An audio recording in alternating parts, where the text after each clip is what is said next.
Okay, there we go. There it is. All right, Goth.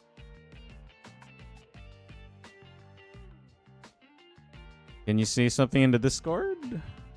Hello. There it is. All right. Foxtrots. Welcome to Shrine Talk episode 50. My goodness, I've been doing this for at least 50 times. My goodness. Hell yeah, man. Yep, once every month. So I think there was a month where I did like 2 episodes per month for a while. But yeah, this was really fun to do, and I'm so glad I'm doing this because this is genuinely really fun to do. Of course. Well, yeah, it's an honor to be on episode 50. Yeah, of course. And also, you're not beating them secretly a VTuber allegations, man. At this point, it's either I become a flesh tuber, I become a VTuber, or I'm just the token flesh tuber. So like, what am I gonna do? You know, like what's happening? I don't know either. I mean, to be fair, like most of my guests here are VTubers, but I have had like as you call them, flesh tubers. I did have my friend Kat, who's part of a like a gamer ethics organization in the Philippines a couple of years back. I did have Vig recently. So yeah. Like Okay, see? Yeah, Shrine Talk is no strangers to flesh tubers. Alright. Exactly. I'm not a VTuber. Not yet. No, not yet. You say that now. You say that now, and then a few months down the line, I'm gonna hear like big announcement, Goth fam, and then there's like a white background with a black silhouette. Oh wait, no, sorry, red silhouette with a black background. Well, you're already giving me ideas, man. You gotta stop. Yeah, gonna happen. Anyway, so yeah, today's topic, to a bit of like on theme for VTuber SummerSlam 2025. Which, by the way, reminder, VTuber SummerSlam 2025 is all about fundraising for hospitalized kids to provide them video game setups, as they call them, go-karts. It's by Gamers Outreach. They have been providing not just in the US, but in several countries around the world. Basically, it's very simple. These video game stations basically provide a sense of normalcy for kids in hospitals. Because, of course, if no one in chat here has been hospitalized recently, good for you. Please stay away. Not just for not just for the expenses, but just being hospitalized for whatever reason, be it even just a checkup or a blood cam, whatever, it can still be like a bit daunting. Even though we can be used to it to some extent.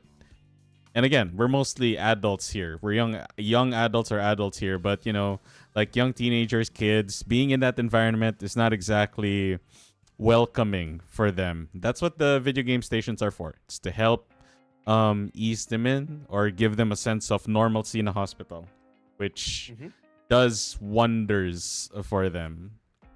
All right. But for today, let's focus on the topic. It's about growing up with video games.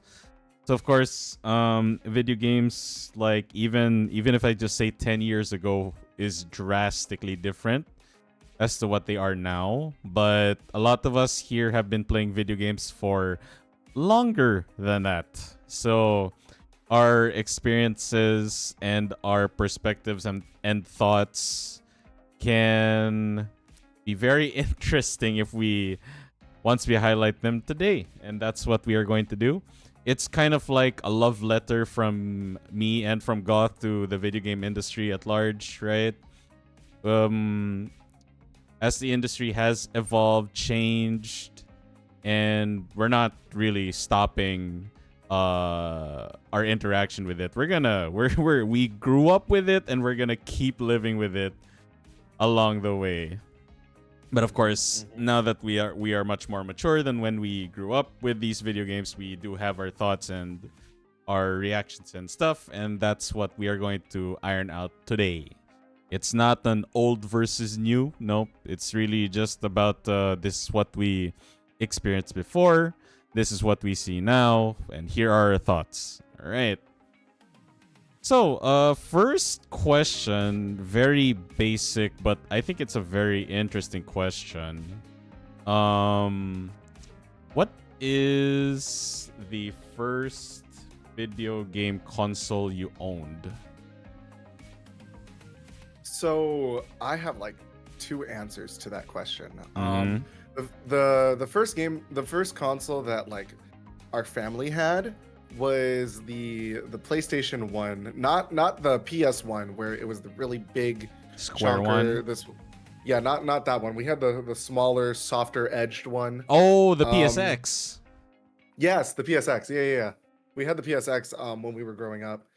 Nice. And I say that it was like a family console because like, you know, we had it in like the living room of the house, so like everybody was always just like up in its business playing a game or just doing whatever with it.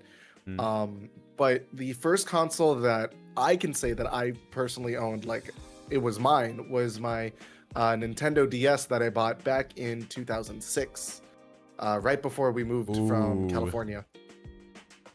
Damn, that's a really good. That's a really good combination to grow up with. Man, you had a console and a handheld. Damn, it's dope. Yeah, like, well, the console was like way before like the console itself, the PSX was like our first stepping stone into gaming, like for me and my brother. Somewhere down the line, I know my brother bought himself a Game Boy and a Game Boy Advance. But then since like it was his, I didn't really get to use it much, or like we would have to share it, so I never really saw it as like my own personal console. So that's why when I first got the Nintendo DS, that one was I was all like, yeah, this is mine, because like I got games on it that I like, and my brother had no attention for it. So that was like my console personally. Man, Nintendo DS. Right. I remember my brother got a PSP. I got a DS. I remember he immediately wanted one once I started playing Nintendogs. Oh, it was the flagship title, of course. The Flagship was title. like amazing. It was really pretty got people into fucking getting cool. it. It was Yeah. pretty cool, yeah. For me, what got me wanting the DS was I'm sorry, but all good. the one that got me wanting a DS was when my friend had one and he had WarioWare on it. Oh shit, WarioWare Touch? Yeah, dude. Yeah. That's the one where I'm like, fuck, I need a DS. Like that needs to be mine in my life. Dude, the WarioWare on the DS was like the perfect game. It used everything that the DS had: the touchscreen, the microphone, the gyro controls, everything. That thing was a masterpiece, man. I agree. It's like those flagship titles that would like explore everything that the console had to offer. And like I kind of got into that. Like I really liked it when console developers or like companies would release a title game that has you exploring the full functionality of what your console can do. Just, you know, not when they're like priced like $40. That's something else. I mean, yeah, that is indeed something. Like Nintendo, what's going on? Which we will get to later. But for me, for the first video game console that I owned, I also have a non-simple answer like Goth. Technically, the first consoles we had in our household was both a Nintendo 64 and a PlayStation. And I remember till this day, my brother still told me that practically I was born with a controller in hand, because I think I was like 5 or 6, and I actually got all the stars in Mario 64 before he did. And no way. Honestly, it's one of those things even I can't remember, because I'm like, really? I did that shit? Like, what? Yeah, like and with Nintendo 64, like I remember I sunk in a lot of hours in that and in Star Fox 64 in particular. That those were really, really fun games to play. But technically, the ones I did grow up with actually has to be because I was very like I remember a lot of my memories with it. Right, they're still vivid till this day. I still count PlayStation and Game Boy Advance. Actually, I grew up with a Game Boy Advance and a PlayStation, and it was the rectangular OG one, the really first PlayStation. Oh, the really big one. Yeah, the really big chunky one. And Yeah. Foxtrots, be glad you didn't have to deal with this shit. Goth, remember the dangerous yet fragile 110 versus 220? Oh my god, that was you have no idea how much of a culture shock that was for when we moved here, because majority of our appliances were 110 in the US, right? Voltage. Yeah. And like it came to a point where a little side story, when one of the biggest typhoons that hit the Philippines, my dad had us charging our stuff over at the country club. And that's when we discovered about universal voltages with Sony products, because at that time we had the PSP and we were trying to charge it, and we were just like, what if it like blows up? Like, what's gonna happen? I lost my Wii actually because of the voltages. Damn, right. That's when you had to check if it is it auto vault. Right? Is it like 110? That's what we called it, 240? auto vault. Like if it's 110 to 240. Really? Oh, Yeah, I didn't know that there was a term for it. Yeah, it's called auto vault. Like because you just automatically know that when you plug it, it works. But yeah, Foxtrot, just a quick rundown. Back then, especially in context for like Southeast Asian or Asian countries versus the West, most Western countries, the voltages that they use is 100 to 110 volts. But here, it's mostly 220, 240. So back then, especially here in Asia, we did not have first-party distributors for video games and video game consoles. So if you bought a Sony PlayStation, most likely you got it from either Japan or Singapore, so that's 220. But if it's Nintendo, it's usually from the US. So because if you buy Nintendo directly from Japan, that's usually like Japanese only. And then yeah, region lock games were a thing back then. NTSC versus PAL, yep, that used to be a thing. That's why when you bought a Nintendo console from the US, you had to check the plug and the box if it said like, is it 110 or 220? But nowadays, most of the time we don't have to worry about that, especially here in the Philippines. Like, even though most outlets are still really just 220, 240, most appliances, keyword most appliances are auto vault by default. But I remember when I did go to the US like a few months back, visit some relatives, I did buy a couple of like octopus plugs, really good ones. I had to check the box, and some of them were like 110, and I'm like, right, good thing my room has like 2 plugs that are 110. I can still use it. Yeah, and I also remember we had to like, when we would pack our consoles when we were going like visit another relative's house, we would have to bring like the big voltage. Yeah, the transformer. Yeah, that one. God, oh my those god, were so heavy, dude. Those so were heavy, but they were handy. They were. It was worth it to protect your hardware. Oh yeah. I remember we had a tactic. We actually taped right on top of the outlets, Foxtrots, like a masking tape, and then we write on permanent marker like 110, 220. And we also taped that to like the neck of the plug, because the neck of the plug is pretty safe to just put anything, like even tape. So we taped there and put there like 110, 220. So whenever people plug that shit, they're like, oh, right. They know. Dude, no, like even around my house, we still have markings above the outlets on which ones are like 110. Same here. Even in my room, I can see it. Like, yeah, I know which one's 110, which one's 120. We got. I still have them here too. Yeah, because on one end, right, if you plug a 220 to a 110, the worst you'll get is under voltage. Like, it's just not gonna work. That's a best case scenario. The worst case scenario is if you plug a 110 into a 220. That's where basically the 110 appliance is like, yeah, I only need 100% of your voltage, and the 220 is like have 200%, and it just blows up. R.I.P. my Wii. Yes, rip the Wii. Oh my god. I remember when the US in particular was having a Wii shortage. Like, holy shit. Yeah, oh my god, you're right. I forgot about that. Yeah, Foxtrots, that actually was a thing. In the US, the Wii was so damn popular, and you can thank Reggie Fils-Aimé for that. Because he did the pizza company tactic of you buy something, you get something for free. He's always that was his pitch for the Nintendo Wii. Like, you can't just sell a console and then give no games for free. It has to come free with something. And of course, the game that they sold with for free was Wii Sports. And oh my god, did that sold like hotcakes. That sold like hotcakes, man. Mm-hmm. Yeah. Because like you want to play sports in your living room, by all means.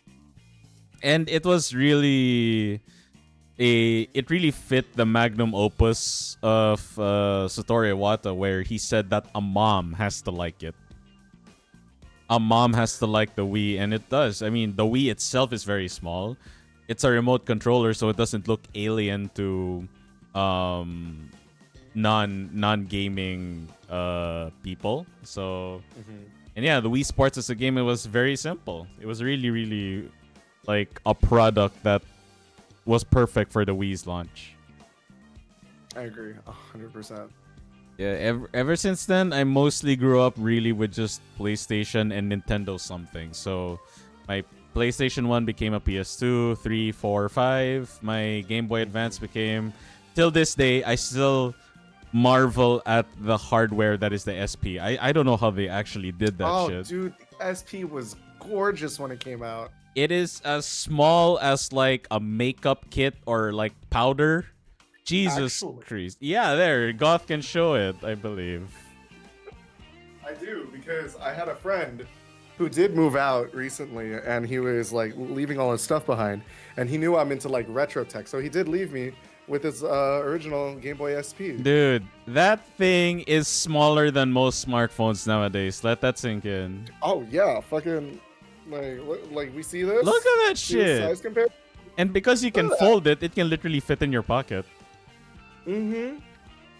That thing was very lightweight. It was perfect. And then, of course, after that, we did get the DS, and then the 3DS, the 3DS XL. I have to say, the 3DS XL, for its size, weight, and everything, it was practically, I think, Nintendo's like best handheld console to date. I honestly think. Like, I'm staring at mine right now. yeah. I still have my limited edition like 3DS XL. It's the gold Legend of Zelda one. Oh, I've seen those. Yeah, oh my god. I still have that. Those were really nice. Those I still have that. I still beautiful. keep it. Love it. And it's funny, Foxtrots, because the cartridge that's still plugged to it, it's still Fire Emblem Awakening, which I told you guys, I have like 3,000 hours in that fucking game. 3,000 hours. That's my pride and joy. Man. Yeah. But yeah, like for me, since like my first exposure was like my first true like owned console was like the Nintendo DS, I really fell towards more of Nintendo centered consoles. However, one console I regret skipping out on as I was growing up was the GameCube. Oh my, yeah, you missed out, dude. You missed out. I did. I really missed out. My cousins were the ones that had like the N64 and the GameCube, so I'd only be able to play it when we were at like visiting them and whatnot. And it was always like Super Smash Brothers, but like it was still. The thing is, like the GameCube in terms of like graphical performance was way above. For once, Nintendo actually did beat, in my opinion, PlayStation 2 and Xbox with the GameCube. That was crazy. I played, yeah, because you had titles like the first Resident Evil remake, and then Resident Evil 0 as well, and of course Wind Waker. I'm like, how is this? Wind Waker was gorgeous. How is this game on this tiny little cube look this good? Like, I couldn't wrap my head around that. Plus, I mean, like the aesthetic of the GameCube was just like It came in a lot of I love it. colors. It did. It had the classic purple. There was the orange one, the black one. Like, man, it's really. And again, portability. It had the handle on the back. Nintendo was really all about portability. That's something that every other console had a problem. The fat ass PS2 and Xbox, oh boy, bulky as hell. GameCube, tiny little square with a handle, easy for you to bring around. Cube.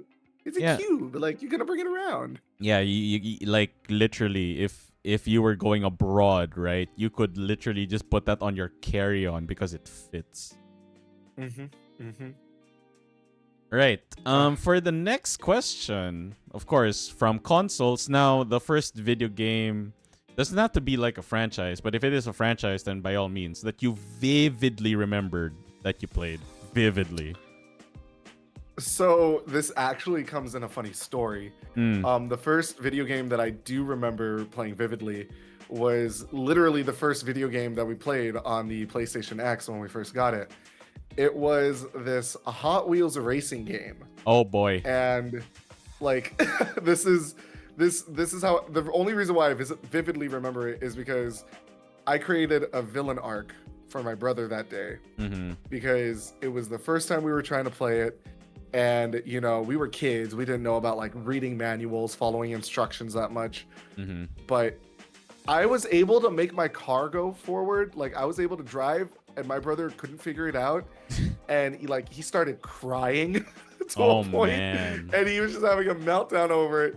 And he told me, like, I think we were like in high school at that point, but he confessed to me that from that day, he vowed to always be better than me in video games.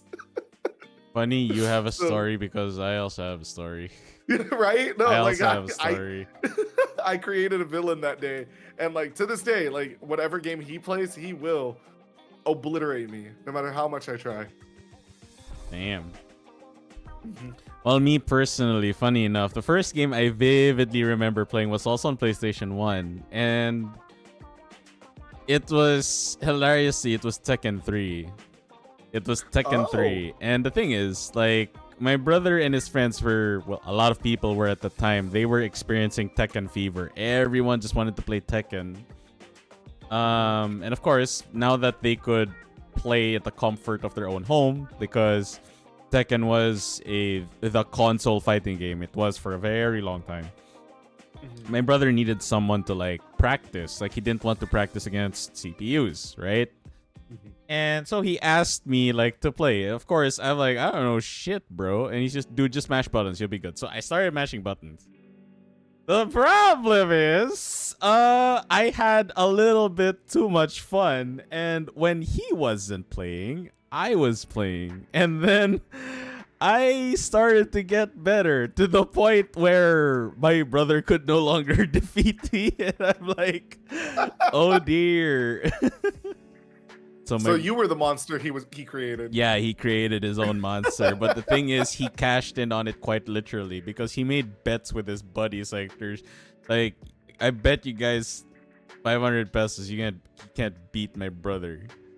Cause like just to note Foxtrots, right? Brother Inari is like 7 years older than me. So a lot of his friends are in high school. I was in grade school at that time. So they were like, yeah, whatever. And then I beat them, and they're like, "What the fuck, man?" Oh my god, no! I remember my brother also got into Tekken 3 as well, back on the PSX. Yeah, damn, the Tekken was really a thing. Right.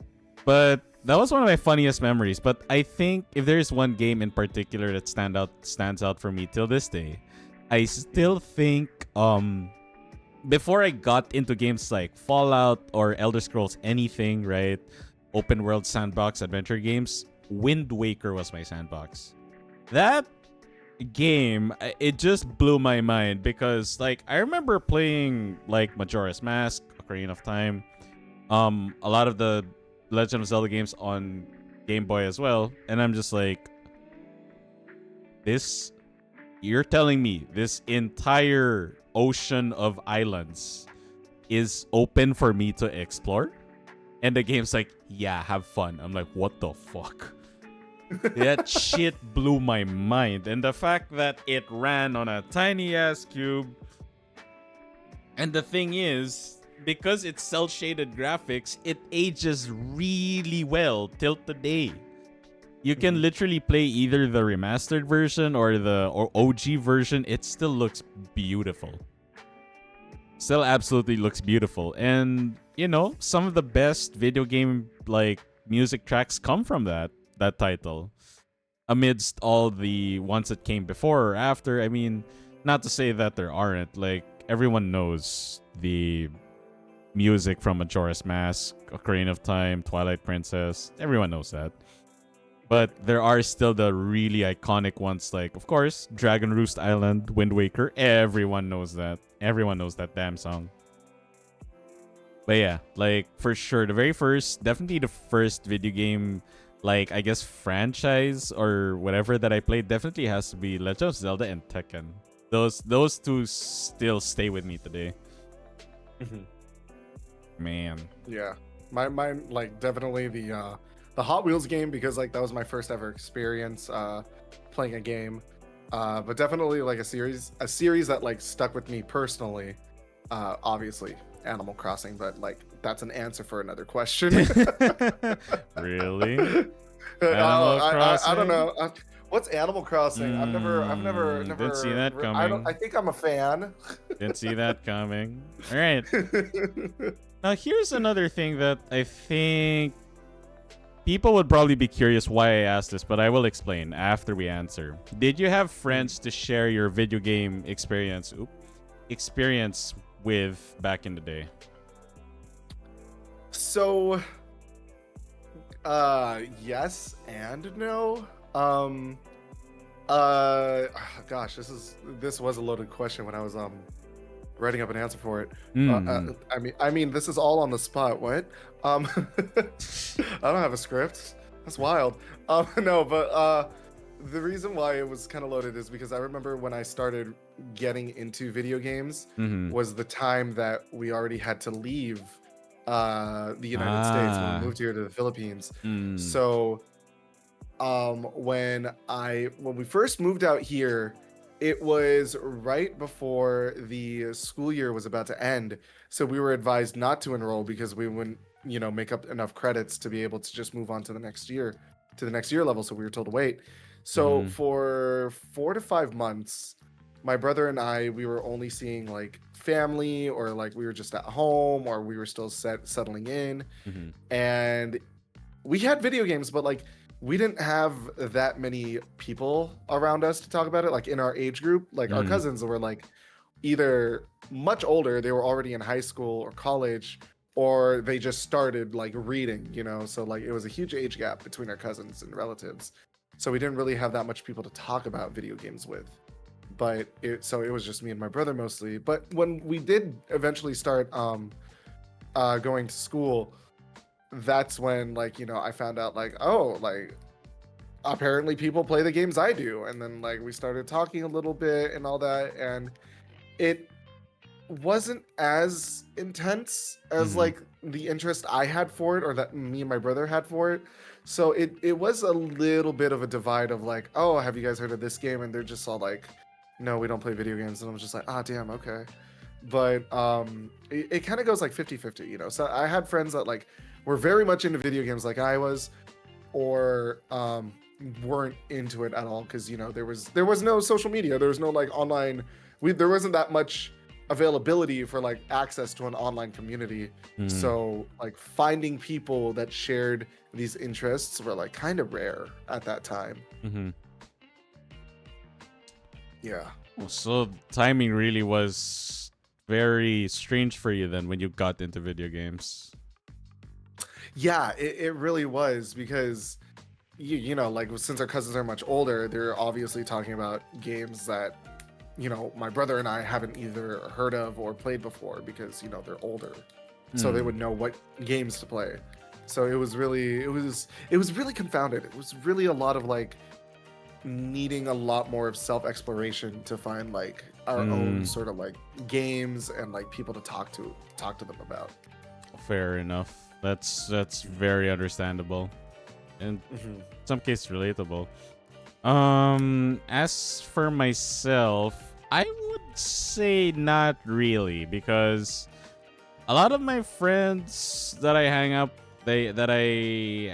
out with, they weren't really that interested in video games. And to be fair, anything, I have to use the word, anything nerd culture back then was basically painting a target on your back. If you liked cartoons, if you like games, if you like anime, you're the number one target for just about every bully. And yeah, I was. That's the thing. Like, um that carried over like my entire academic life, because I mean, it's kind of like an odd spiral. Like, I just love video games. I get bullied for it. How do I cope? I play video games. That's really how it is. Like, I'm being bullied for something that I like, and how do I deal with being bullied for what I like? I do what I like because it helps. Yeah, it Yeah, created that safe space. yeah, because it was my safe space. But as video games started to get more popular, that's when people did start approaching me, not to tease me or anything, but to actually ask me. And it was very funny because by the time I was high school, I was very unhinged, so to speak. And I was just like, I forgive, but I don't forget. So those who really did bully me like very harshly and not in a very funny way, I just gave them the side eye. Like, really? All these years? You didn't even apologize once? And you're asking me? Like, F you. No, relatable, hella relatable. Relatable, yeah. And the funny thing is, right, I'm gonna share a story. My friend hosted like a soiree. God, you can imagine hearing that word in 2025. Soiree. Yeah, a soiree. Yeah, he hosted a soiree in his house, and I didn't want to go, but my best friend is his neighbor, and he's like, you know what, I'm gonna go. But my best friend was like, dude, I can't go there alone, man. You have to go with me. And I'm like, I thought you owe me for this. He's like, yeah, dude, I owe you for this. All good. I go with him there. And the thing is, I'm not gonna mention what school, but for those who know, you know. My school is a Chinese Jesuit Catholic Jesuit school right next to an all girls also Catholic Jesuit school. You probably know which one this is. I think I have a feeling. It's only separated by a church, ironically, in between. Yep. You know, I know. you know, yeah, you know that one. Yep. So the thing is, that's where the girls came from, the other school, because it's an all-girls school, and the school I studied in was an all-boys school. So, of course, being the goody two-shoes that I was unhealthily early. I was like 20 minutes early. And, of course, my friends made fun of me, like, really, dude, this ain't school. And I'm like, can't help it. So, these girls come in, and I'm just like, okay, cool.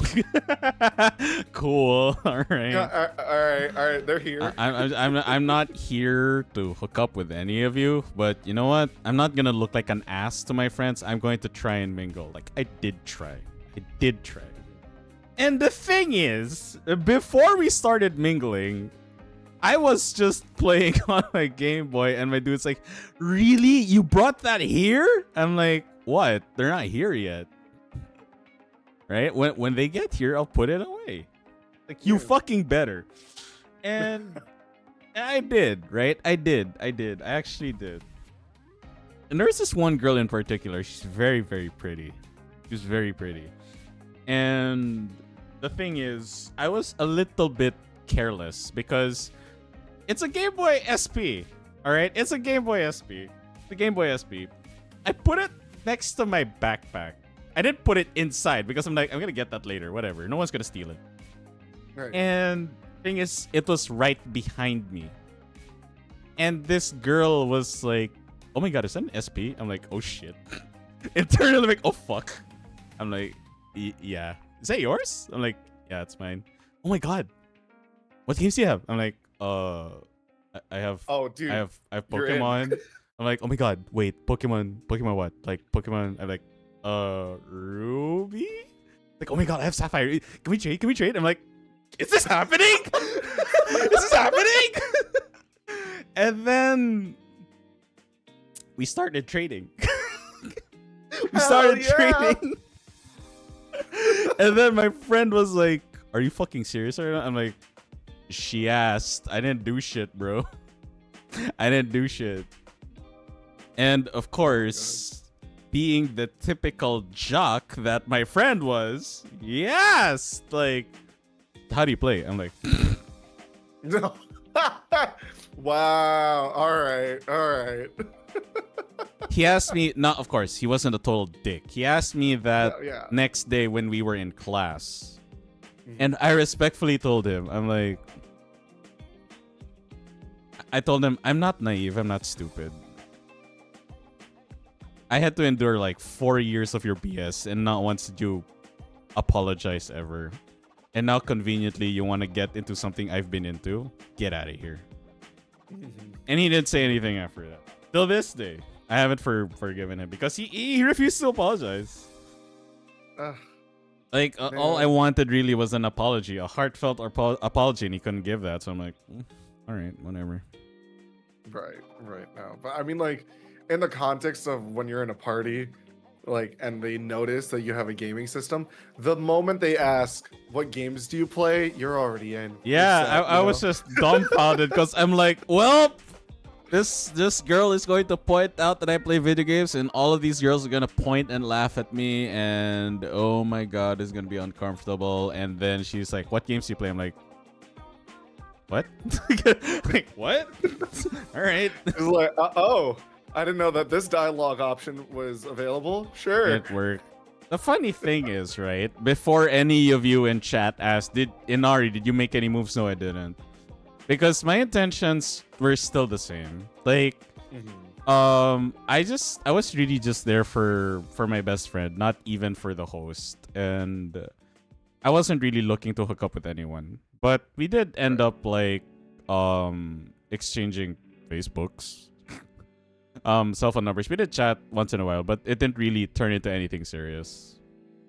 Because we, at the end of the day, we just like, wow, here's a hobby that not many people are open about, and somebody is like, oh shit, all right. Yeah, it was just definitely really funny because she and I could tell because we did like talk about this when we were just minding our own business. We're like, do you think the rest of the group's talking about us? I'm like, probably, yeah. Because it was funny because I'm not naive. Like, I could see some of my best friend was just grinning because he was like, ha, finally. My friend was just grinning that for once I wasn't being ridiculed for something that I like. But my other classmates were just like, really? This pretty girl likes Inari? But I'll give credit to the girls. They were just like, oh, that's so cute. All of the girls were genuinely nice. Okay. Of course, my douchebag classmates could not believe what was happening in front of their eyes. And I'm just like, what am I saying, man? I'm just being a nice guy, and you guys are just being schmucks. What can I say? But yeah, you see, Foxtrots, the reason why I asked this question is because nowadays, liking video games is actually cool. Like, it is actually a cool thing to actually be, into video games, being to animate. Like, nerd culture is no longer derogatory. It's actually an in thing now, right? And back then, it wasn't the case. Back then, it was very different. Like, you were practically bullied for that shit. But now, everyone's like, if you're not into games, people find that kind of odd. Like, wait, what? You don't play games? And of course, a lot of internet discourse when we talk about video games, right? We're not talking about like a toy or a piece of entertainment anymore. Like, we're analyzing that shit, and I mean, Goth knows a thing or two about turnip economy, shall I say? What are turnips? What? Ooh, Turnips? look at this funny vegetable. I'm gonna sell it the next day. Literally every Animal Crossing player, like, did you just say next day? Do you even know how much it is? Like, It's like, did it go up? Are you having a spike? What's going on? Can I go over? Can I sell my vegetables? Yeah, like that was really a genuinely like games back then compared to games now.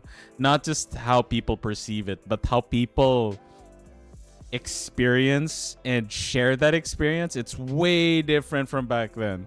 Because back then it was really just like look up what cheat CC or game FAQs for guides, and then that's it.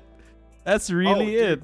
I had a Nintendogs guidebook when I first bought Nintendogs, and like, you remember those thick book collections of cheat codes? Yes, I had those. I have them. No. They're literally in my bookshelf. One story I will also tell you. Like, I will say you kind of dodged a bullet. Back in around early or late 2000s, Ragnarok Online hit the Philippines, and oh boy. yeah, everyone was just in that shit.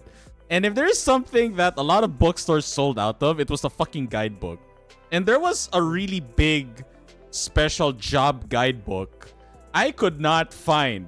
And like, I was just desperate. Like, I looked up, where the fuck is this published and shit? And it's a building in Makati. And I'm like, I asked my dad to drive me there. I go to the fucking thing and I'm like, I can't find your book anywhere. And they're like, oh my God, you went all the way here just for that. I'm like, yes, can I get a copy? It's like, sure.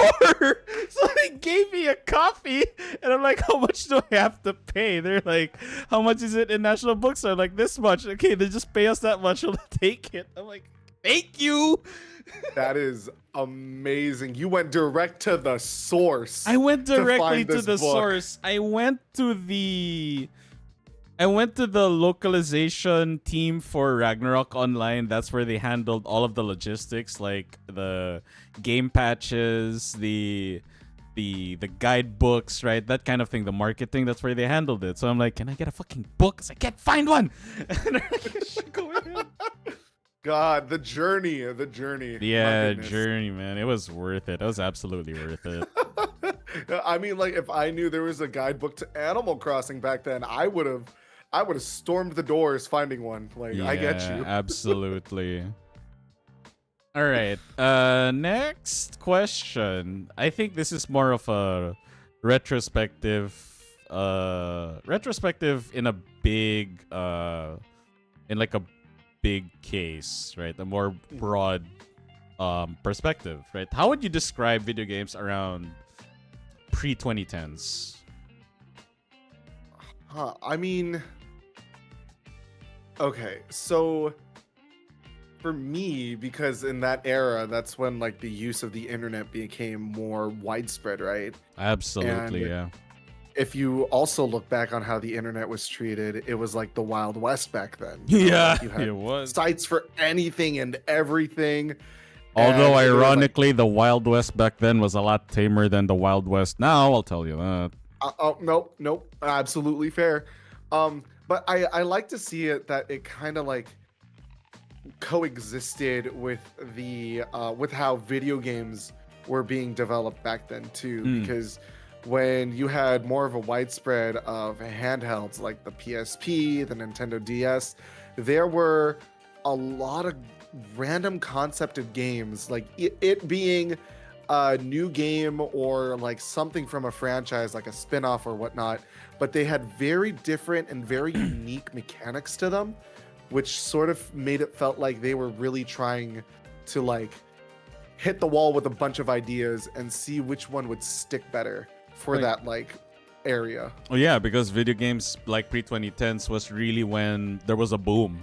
Like growth was just was at an all-time high, and that was a chance for companies to really cash in on the market.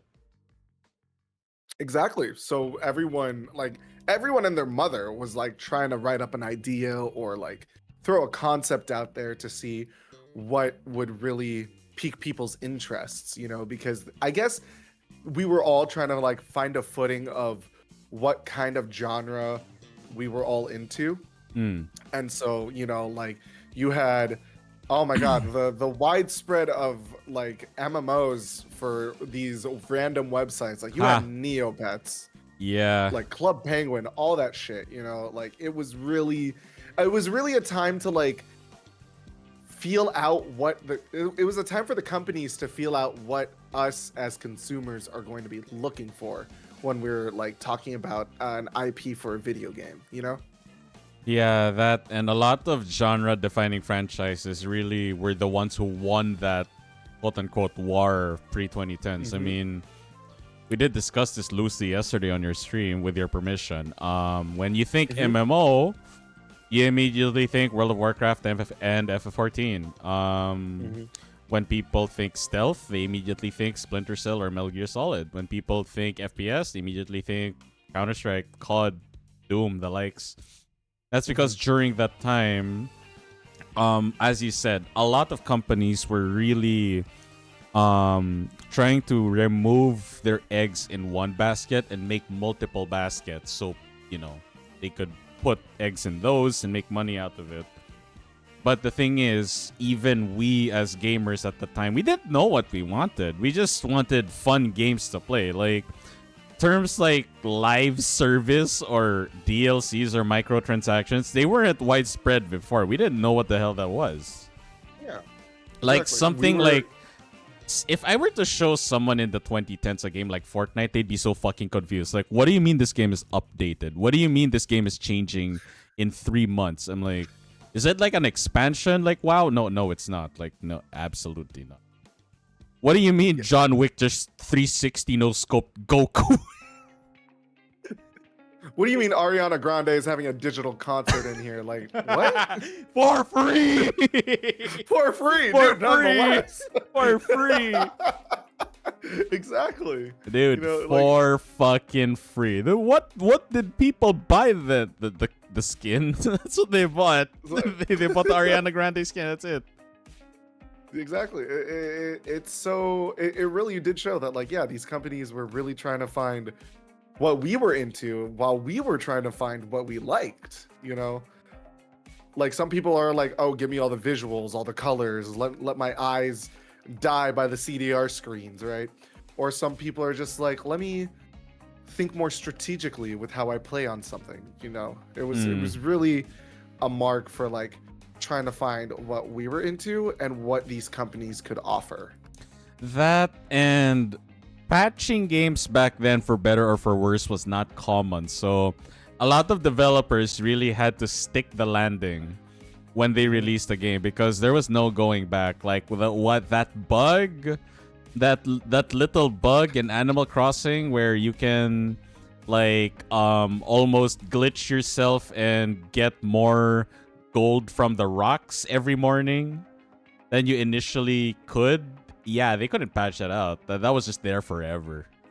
Oh yeah, no, it's like, oh, it's not a bug, it's a feature. It's a feature. Actually a feature. Actually a feature. Exactly. Yeah, and most games around pre-2010s, it was really honestly, it was mostly it was either single player or massively multiplayer. That's why MMOs were really particularly like big in 2010s, because for consoles, not everyone had an internet connection plugged to their consoles because of the way setups work. And internet back then also, I think it was still considered a luxury. It wasn't really a necessity back then. And to be fair, computers back then were not really hardware intensive. Like most consoles back then actually outpowered PCs. But again, it's very cool and weird at the same time that PCs back then could power something like World of Warcraft or Elder Scrolls Oblivion. But oh my god, yeah. Technically consoles were still more powerful than them. But yeah, that was really the fact. Yeah. Most massively multiplayer games were really just on PC.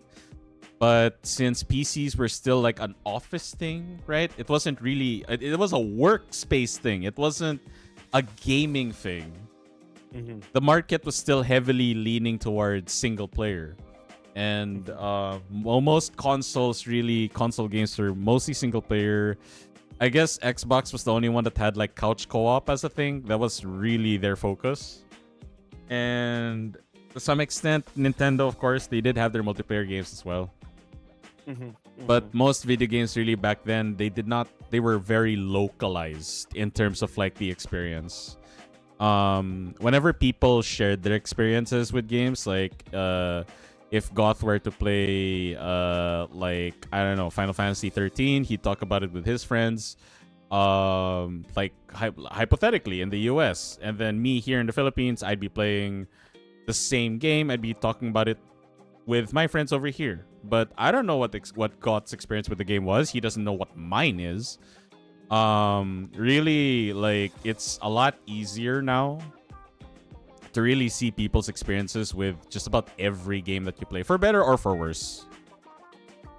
Yeah, I agree. I feel like having that sense of like connection between not just the games, but like with the players as well, it really does give like a better, broader, a better horizon, so to speak, when it comes to like sharing experiences and like talking about what has happened or like what you disliked that happened when playing a video game. Yeah, connecting with, as you said, connecting with people back then actually required a lot of effort.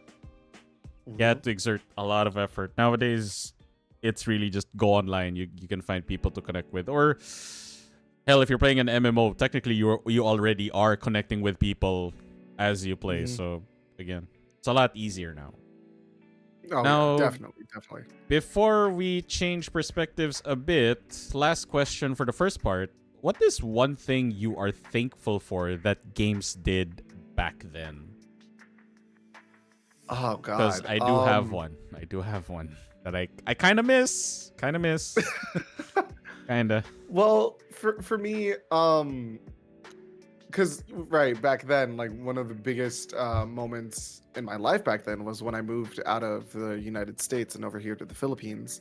There was the whole 5 months where like I had no friends or like we didn't know much people. Video games really just gave me like that space to very much be myself, or like to be able to give me that comfort I wanted. Like Animal Crossing Wild World, the first Animal Crossing I ever played, I got it on my DS when we first moved here. And I like, just being able to like NPCs in general. I'm in love with NPCs because the villagers in Animal Crossing, the way it was done made it feel very personal. It made me feel like I was really talking to people. Some villagers would remember your favorite food, your favorite color, your birthday. They would celebrate your birthday with you. Like the sense of actually being involved in a video game, like that, like not just like, oh, you're like the adventurer. No, they would call you by your first name back then. Yeah. They still do it now, but like having that more personal connection is one thing that I just absolutely fell in love with, and it's why like I would say it really gave me that sense of comfort when we first moved out here. So like that's one big thing for me. That is something I did also like. It's one of those moments where I play a game in a game franchise that a lot of people played. I'm like, shit, you guys experienced this since the beginning? Fuck. When I played New Horizons, right? God, I have so many villager stories. Like, man. I remember one of my villager stories. I forget the names though. But I remember like I had this one hippo of a villager, a male hippo. He was one of the first villagers I got when you start building homes, and which was pretty cool. And then literally when I set out for like an island exploration thing, the next one that I got was a female hippo, and I'm like, I could do something really funny right now. I built her house right next to his. And I'm Okay. just like, I didn't know how this shit works, right? I'm like, are they actually going to hang out and hook up and shit? Over the week that I did that, I was just examining. I'm like, oh my god, they're actually bonding. That's so fucking cool. That is so fucking cool, man. Like, But this also is like, it also coincides because like with how personal they can get. Back in the older Animal Crossings, they could get mean. they could. They were so mean, dude. I remember I did see some rude, mean moments from some of my villagers also in New Horizons. I'm like, Jesus Christ.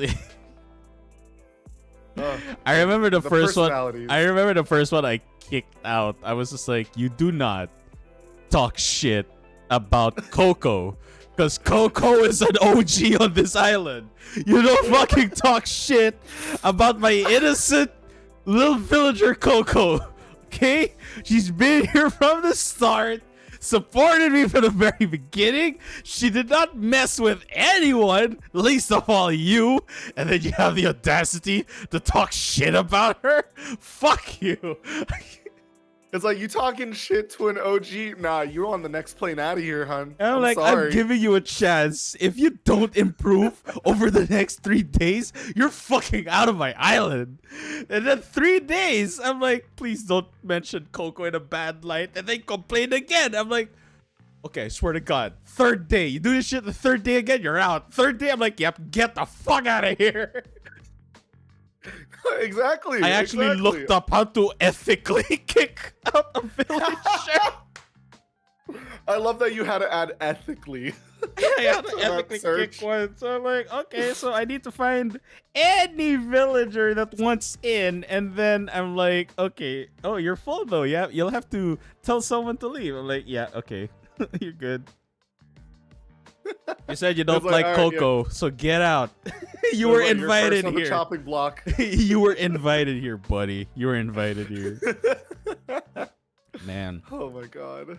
If there's one thing though, I am particularly thankful for that games did back then, man. For better or for worse. I still say for better or for worse, because big picture, I'm thankful that I don't have to deal with this shit now, but it was just something before.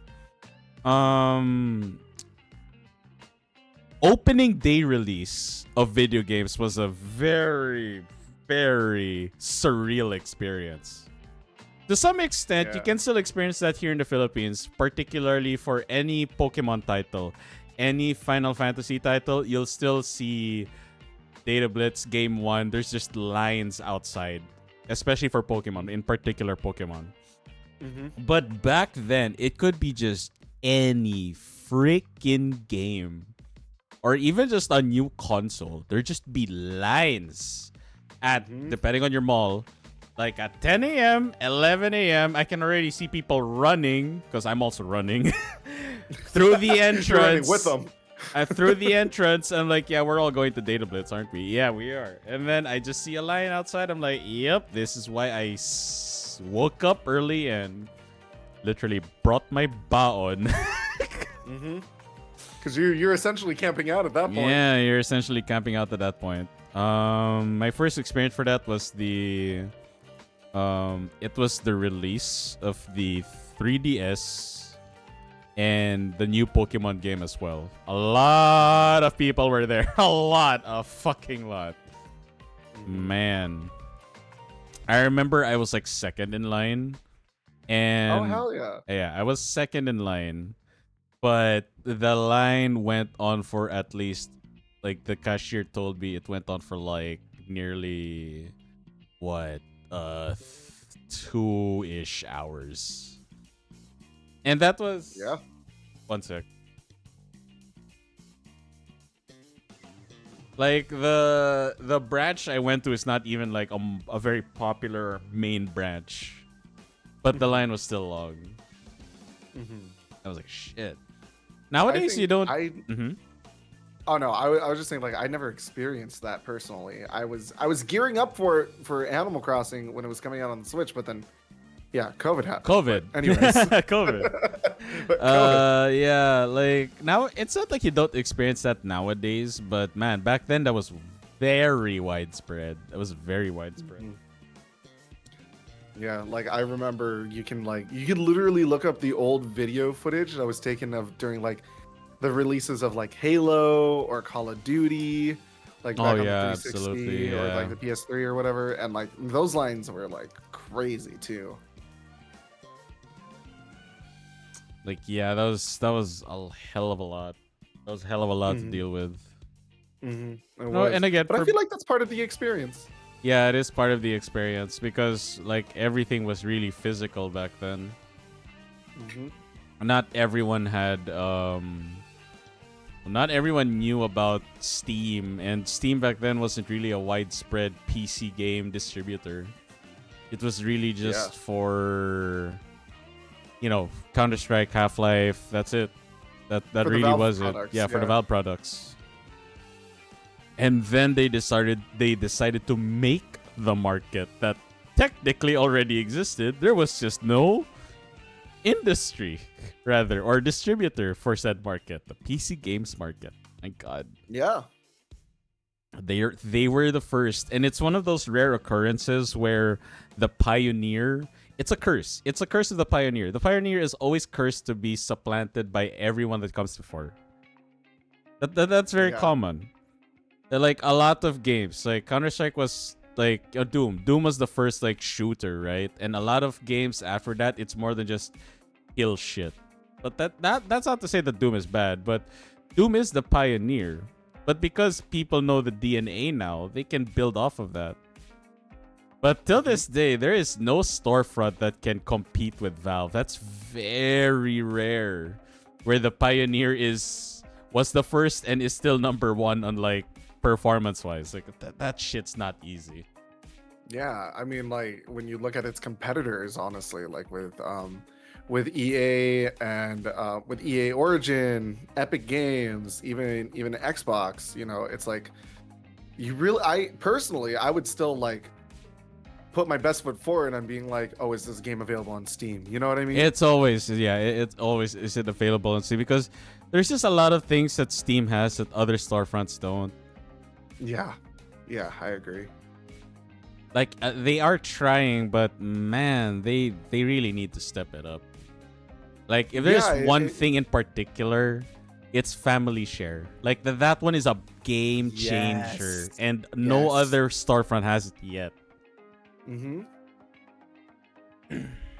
All right, so we will be taking a quick interim break, but we'll still be here if anyone in chat has questions and whatnot as we prepare for part two of the podcast, the Shrine Talk. Yeah, like ask us, like, oh my God, I feel like talking about gaming back then, I feel old. You feel old? I feel old, man. I feel old, man. When I was talking about the Nintendo 64, I was like, God damn, I had a Nintendo 64. I actually had one. Oh man. And I did the thing. I did blow on the cartridge whenever it didn't work. It was a ritual. It was ritual at that point to do it. Like my cousins taught us about that too. Yeah, it was only like a few years recently that we learned that actually taking out the cartridge was all you needed to do. Blowing actually did nothing. It's a tradition. No, I mean, like, it's tradition. To us, it did something. To us, it did something. And you think it's just a cartridge thing. Oh, no, people did that on the PlayStation as well. What did you do? That's right. You took out the disc, and then you got the bottom of your t-shirt, and then you wiped it, and then you put it back. Yep. You always had to make sure it was a cotton t-shirt. Had to be smooth. Yeah, your pambahay na t-shirt, the white one, made out of cotton, right? Yeah, you got the inside part, which is very smooth. It's very clean. Then you wipe that on this, make sure there's no smudges or dust, and then magically the game will load. Coincidence? I don't fucking think so. No, absolutely not. Absolutely not. We had to appease the gods.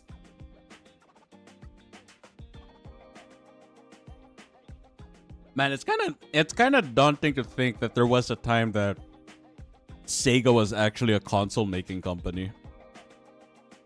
Man, honestly, because like when I was running through my notes, I mean, what notes? I was thinking about like how handheld games, in my perspective, for the Wild Wild West was like the PSP and DS, but then I totally forgot that Sega also had a handheld console too. It did? I believe so. I believe so. There was a hold on, let me look this up real quick. There was a time I owned a Dreamcast, and honestly, the only reason we had a Dreamcast was for Resident Evil. I found it. The Game Gear, the Sega Game Gear. Oh fuck, the Game Gear! Right, exactly. Like when I was like thinking about handhelds, the first thing came to mind: PSP, Nintendo DS, 3DS. As I was writing stuff down, I was like, wait, there's something that's even older than these, and it's the Game Gear. Man. And like even the commercials for it were very, very like early Y2K dated if you watch them. Oh, my correction. They came out in 1990 in Japan and then 91 in North America. Yeah, it was a response to not even the Game Boy Advance, but the Game Boy. Just Game Boy. Yeah, just the Game Boy, like not even the Game Boy Color. Game Boy. My cousin actually had one, like the OG, like the brush, the metallic gray with the red A and B buttons. Like he had that like old piece. Then of tech in way comes back then. Nokia with the Nokia N-Gage. Remember that shit? Oh, dude, Nokia was they were on something at that era for sure. Oh my god. They had the world's strongest brick. Now you can play on the world's strongest brick. Dude, I remember when Sony Xperia actually made the PSP Go as a cell phone first. They made it a cell phone for most nations, and then like they just made it into like a PSP console instead. I really wanted that phone. Really wanted that phone back then. That was cool. Man, but like what was one game that what's a game here's a better question. What's a game series that you grew up with and it grew alongside with you? That one for sure has to be like grew up alongside. It has to be like Resident Evil and Final Fantasy. I can see that. I can definitely see that with Resident Evil, yeah.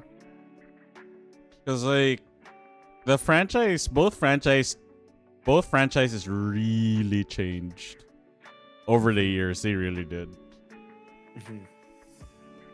And of course, with the advent of like voice acting being more prominent in games, oh boy. Oh yeah. Those games just drastically improved. Yeah, I really love it when there is that shift of how back then games were just supposed to be like an entertainment product, and then they suddenly did a shift of making them more of an art form, you know, like putting a lot more passion into their resources and how they would develop things. I loved seeing that. I loved seeing like when games notably took that shift in priority. Yeah, a lot of games did, well, not just that in particular, but they also had a lot of other priorities when it came to directing and producing their games. Like I guess for Blizzard, ever since the popularity of WoW, that's when they kind of knew that in terms of RTS, I think StarCraft should be it, but Warcraft should move on in World of Warcraft. Because if you think about it, we haven't had a single player Warcraft experience ever since WoW released. And to add to that, RTS as a genre, I'm not saying is dead yet, but man, it is barely clinging on to life. honestly. I see that too. There's some RTSs that like they really struggle trying to like have their own identity in that sort of sense. Like we all know like how an RTS would play and like how you would progress in an RTS game. But in terms of like trying to find something outside of that realm, it is becoming more and more of a struggle, seeing that with current RTSs that are coming out. Yeah, especially when most RTSs, at least that released recently, none of them are new. They're mostly like remasters. Mm-hmm. Yeah. Because I guess it's very indicative. Like the identity of the genre is so tightly interconnected with the franchises and the games that defined it, that not many companies are willing to try and make their own. It's not as malleable as, say, survival horror, because there are a lot of survival horror games that even indie devs make today. Yeah, no, like I know what a lot of companies are afraid of is taking a series, having the IP with it, and it just evolving into something that's not well received by veteran players. You know? Yeah, but they also do know that the veteran player market is very small compared to a new one. That is true. That is risk. true. Yeah, you know, like I will say, like, ever since COVID, ever since that whole 2020 to 2023, there has been a definite boom in newcomers for video games. And I love to see it. Absolutely. There are a lot of people who became gamers because of COVID. Yeah. And to be fair, like, obviously, the reason is very obvious, because like the easiest, most affordable way to interact with people in a very active way was really through video games during COVID. Yeah, no. I had a Need for Speed Heat date. Man. Like it was that wild of an era, because like never would I think like, oh, like when I play Need for Speed Online, I'm just like, all right, I'm gonna race, you know, be the baddest bitch out there with the hottest fucking car. And then I remember this one dude was like, oh, so like what games do you play? And I'm like, oh, I have Need for Speed Heat. And he's like, oh, we can like, you know, have a race date there. And I was all like, do I let him win? Do I be nice? Like, what do I do here? I've never had to experience this before. Nah, win. Win. Oh no, I did. Of course. Are you really going to tell your RX-8 we gotta lose? I think no, it was on Need for Speed Heat. I had the Nissan 280SX.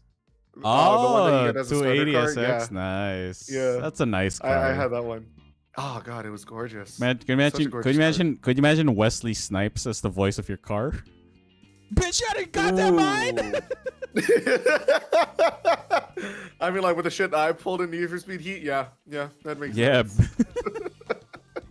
All right, let's move on to part 2 with.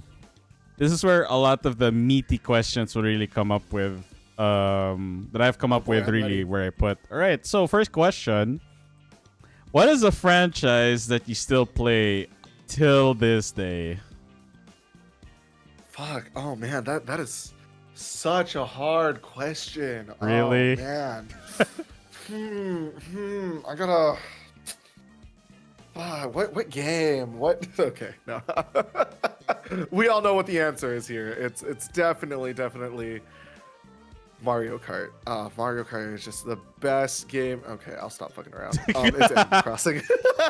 Obviously, it is Animal Crossing.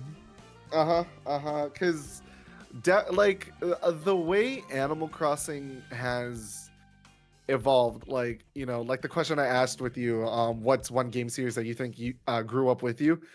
I would say, like, I wouldn't say my answer to that question wouldn't be Animal Crossing, because Animal Crossing kept to its definitive roots of what it was way, way back when it was first released. You know, it was a game where you're doing like little errands for your villagers, where you catch fish, catch bugs, donate them, curate the museum, and just have a good time.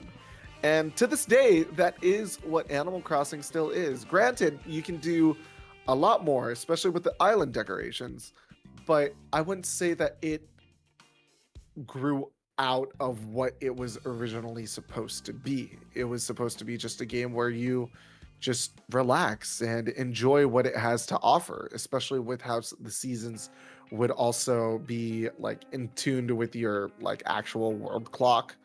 And yeah, that's what I love about it, is that it is something that you can just easily put down and pick back up, but still find something new, something different from where you left off. And for me, that's something that I always love about it. Like sometimes I would not play Animal Crossing for like, let's say, a month. But then when I pick it back up, like, oh, scenery's changed because it's a different season. Villagers are talking about other things. You're going to find another set of bugs to catch, another set of fish, and all that. And that to me is what really makes me feel like it really wants to hold me in. But at the same time, it's totally okay for me to just let go out of nowhere, because it's still going to like progress without me in that sort of sense. So that's why like Animal Crossing has to be one game that I am just always going to be playing. And you know, with my threats to Nintendo, you know what I'm talking about. If you know, you know. Well, hopefully they know. Oh, they better. Hopefully. They're going to give us a lot more to look forward to with after the release of the Switch 2. Man, one of my vivid memories about Animal Crossing, I remember like when I saw like the cute villagers you can get, some of them handsome, some of them pretty, I'm like, I am pretty sure there are artists out there making fan art. If there is a pair I did not expect to actually have a fuck ton of fan art, it's the Dodo Air pilots. I'm like, why is everyone drawing these goofy professional dodos as very buff, you know, JoJo's Bizarre Adventures characters? Like, damn. I mean, I don't know, and art maybe they found an audience for that stuff. I'm pretty sure they did, but out of all of the fan art, again, I'm happy for them. I did not expect was the Dodo Air brothers. I'm like, they are cool, they are handsome, yes, but damn, I didn't expect you guys to go this hard with their fan art. Oh no, the fan art, gorgeous. Like, I am a target audience, I can say that. And the fan art was just chef's kiss in my opinion. They were 100%. I agree. The fan art for them was chef's kiss. Man, franchise that I play till this day, no stranger to this. Definitely easiest is Resident Evil. I mean, RE is celebrating its 30-year anniversary next year. They're releasing with the 9th mainline installment, and they've had so many like spin-offs on top of that. Right? And of course, just to meme a bit, yeah, Mr. 1500 hours in Resident Evil 4, yeah. Like, that franchise really, it did have its ups and downs, but it really did, for me, like, we didn't get as many, say, live action Final Fantasies or Street Fighters, that kind of thing. No, we got Resident Evil, like, movies, both live action and anime, and I'm like, that's because the power of the franchise itself is just that really strong. I mean, the concept of a corrupt pharmaceutical company making effed up like biological experiments gone wrong. And that as a trope or a stereotype, it's very interesting. Right? It's not like the typical undead that a lot of zombie movies have done several times, but of course, not to compare, not to say like Walking Dead is worse or better than Resident Evil, but if anything, to highlight just how strong that pull is, right? Like post-apocalyptic society, seeing how people interact and survive, what kind of undead, the lengths people go through to deal with them. That's what makes Resident Evil, Walking Dead very popular in particular, even Left 4 Dead, right? Like, they're not just like, yeah, kill zombies, but the whole premise and the setting is very interesting. And we don't have a shortage of those games. Like I said, there's Resident Evil, Left 4 Dead, Killing 4, Back 4 Blood, Walking Dead, a lot. There is a lot. But out of all of those, there is only one franchise that has an insane amount of like adaptations and, you know, merchandising. I remember Universal Studios in Japan had like a period of time where an attraction was Resident Evil themed. I remember that too. Yeah, I was so mad that I missed out on that because it was in Japan and like I was busy with other shit. Like, man, I just couldn't go there. But like, man, it was so cool. And till this day, Resident Evil is still definitely one of those insanely popular franchises that just refuse to die. And I know, like, it's not the only one I grew up with. I mean, just about a lot of us here, I can confidently say we all played and even grew up with like the likes of Pokemon, which, by the way, I need to remind everyone at Nintendo, Pokemon is the world's most lucrative IP. Y'all think you think the Queen of Sanrio, Hello Kitty, is number one? No, Pokemon is number one. The most lucrative Honestly, intellectual property is not Hello Kitty. No, it's Pokemon. No, I can see how they would be like neck and neck at some point, but like how Pokemon many would definitely cartoons, merchandise, video games, etc. Pokemon is way up there. Pokemon is number one. I would agree. My That's Kuromi why, stuffies aren't staring me for down. better or for worse, yes. I remember that when you brought it in Geek Pop. The thing is, despite what people had to say about Scarlet Violet, right? People saying that it was a mess.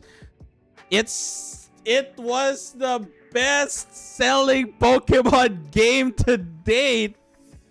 That's just how powerful, frustratingly powerful it is. People just can't not play Pokemon, for better or for worse. But and here's the thing, like, I don't play Pokemon. The last one I played was Sword and Shield. And I enjoyed it. I still did.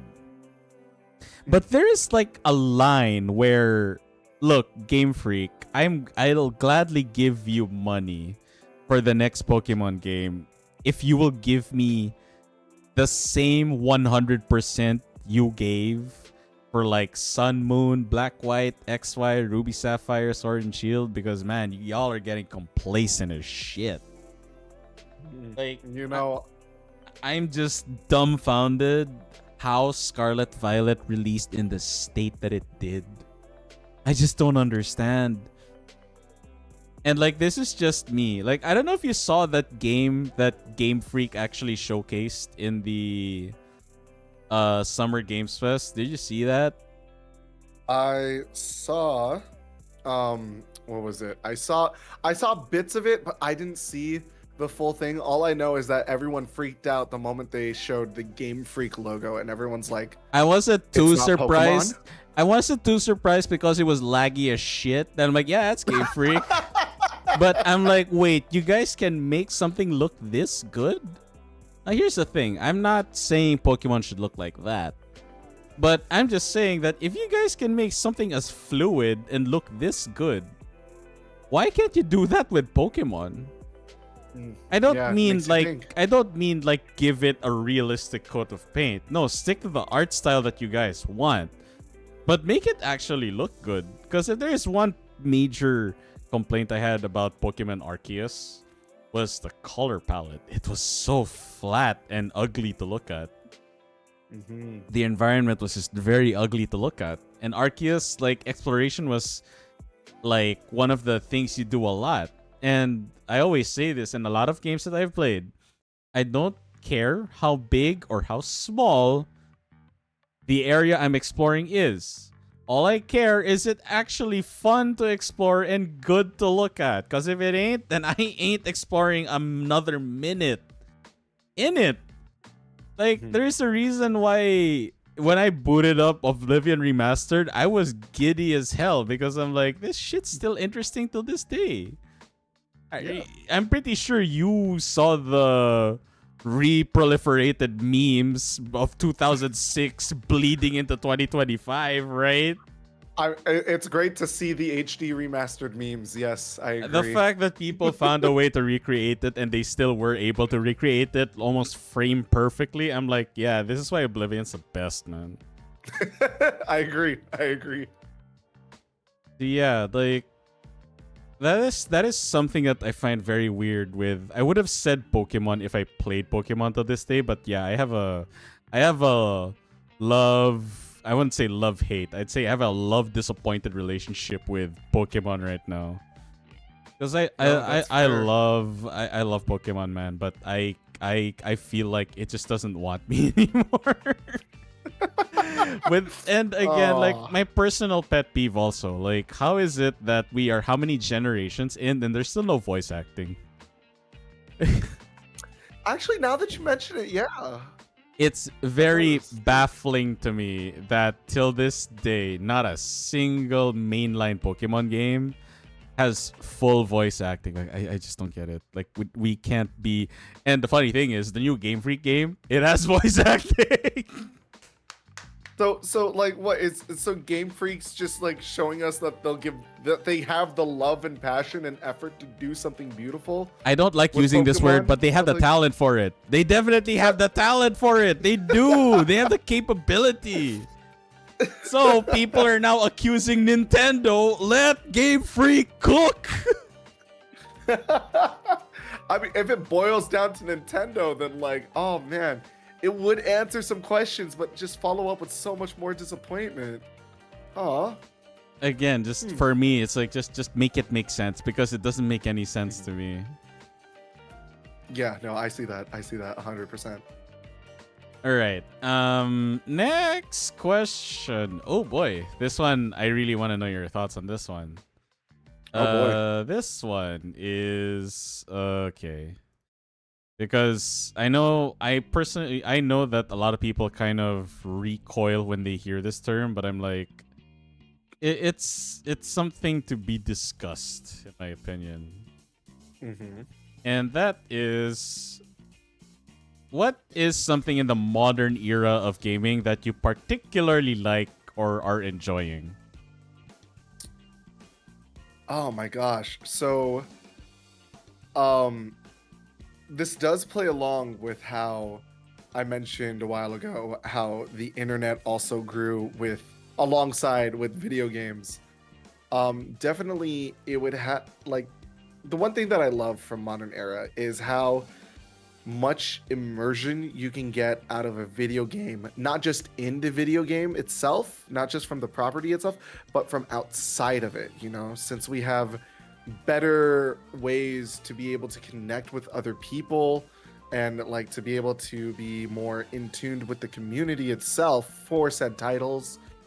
It really just feels like there's a little bit more to gain outside from the IP itself, because again, you're more connected with people who not only play the games with you, but who's also been in your situation at the same time.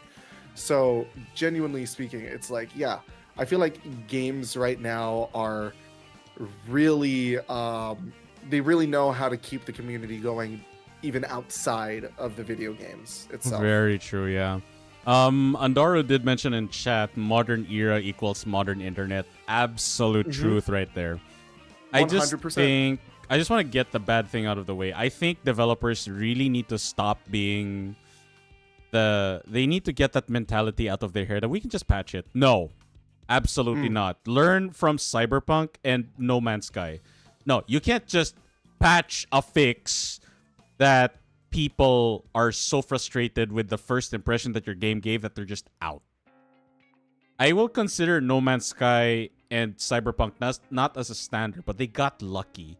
They got lucky that the community was willing to give them a second chance. Because I think that if the company was any smaller or if their reputation was already worse, they wouldn't get a second chance. I don't think they would. Yeah.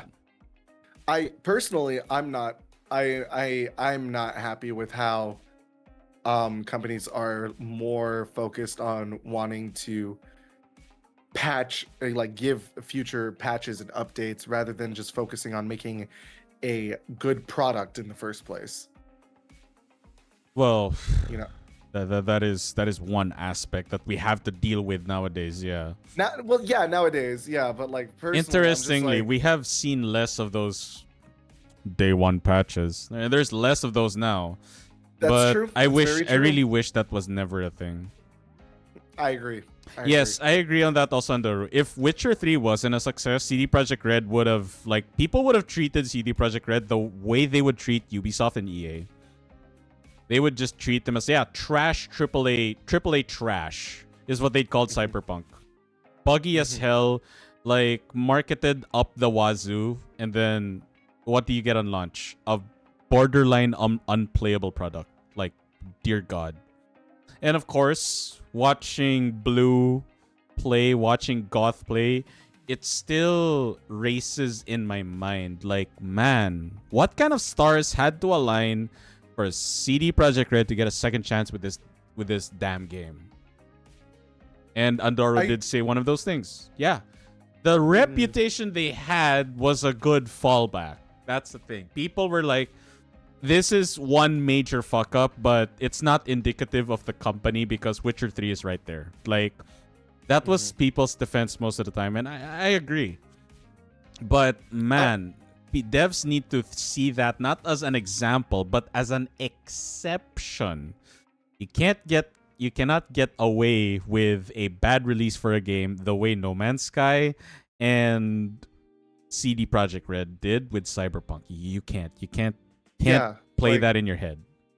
I would also say what happened with No Man's Skies also sort of gave CD Projekt Red a little bit more of that support, because there was just so much that was missing out of No Man's Skies.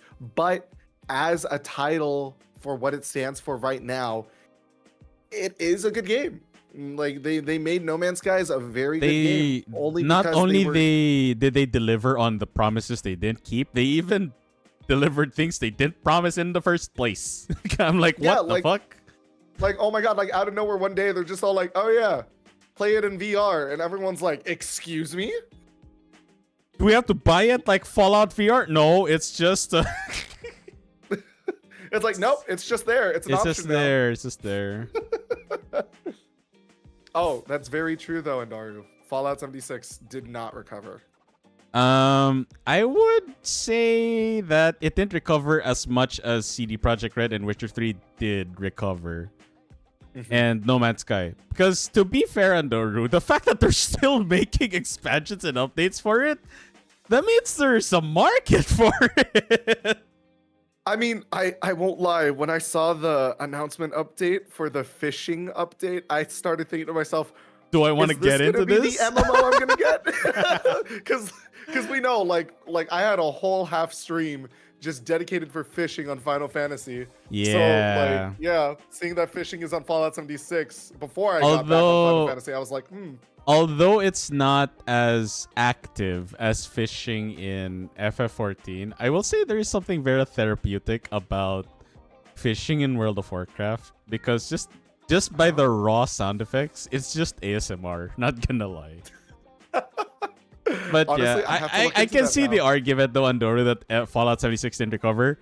But I will say, I think it's because of not the game itself. Even if the game itself has recovered in some way, I think Andoru, the worst thing that Bethesda did was how they dealt with the pun intended, how they dealt with the fallout of the release of 76. Because you had the canvas bag incident, you had 16 times the bugs of Fallout 4. You had the servers imploding on themselves. If Goth had a level 333 character, I could easily replace it with a level 1 character, and he cannot do anything about it. That's literally an email response, by the way, that Bethesda's customer support will send Goth. Hi, we are aware of this problem. There's nothing we could do about it. Like, bro, It's what? like, hi, we heard about what happened. And Tough people, and this is where, like, big red flag confirmed. As someone who does play Bethesda games, I know how the coding kind of works.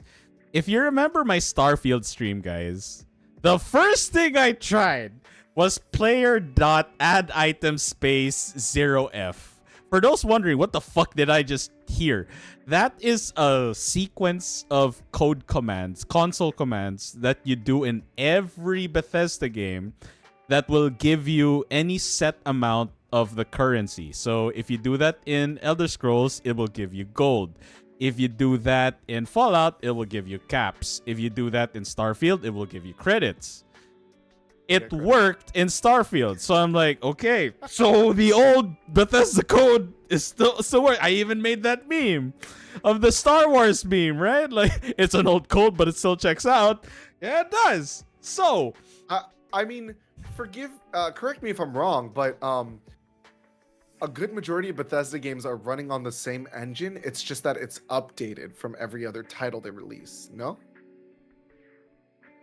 The last game that ran a technically new engine was Starfield. Makes sense. Yeah. And you see, I understand. in every Bethesda game, there is a developer room. The developer room has every single item in the game stored there. Now you're wondering, why the fuck would they do that? It's usually like, if, for example, let's say Goth is an NPC and he provided me a quest and is supposed to give me a key item.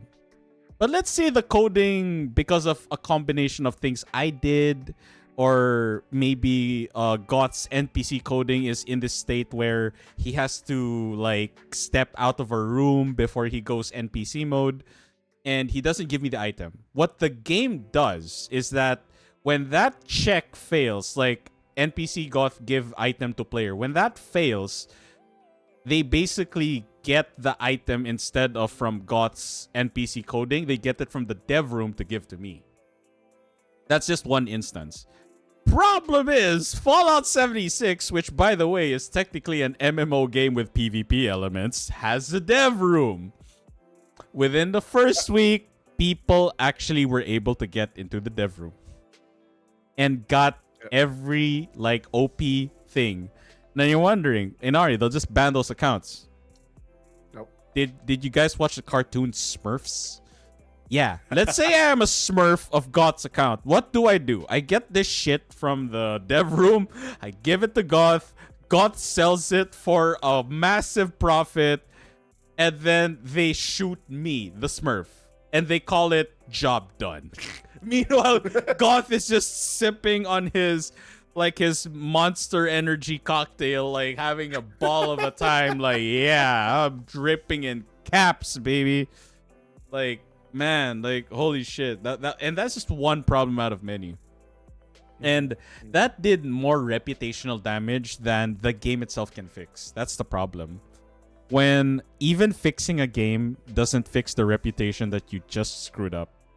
That's why CD Projekt Red did not just have 2.0. 2.0 was the love letter, the big apology to everyone.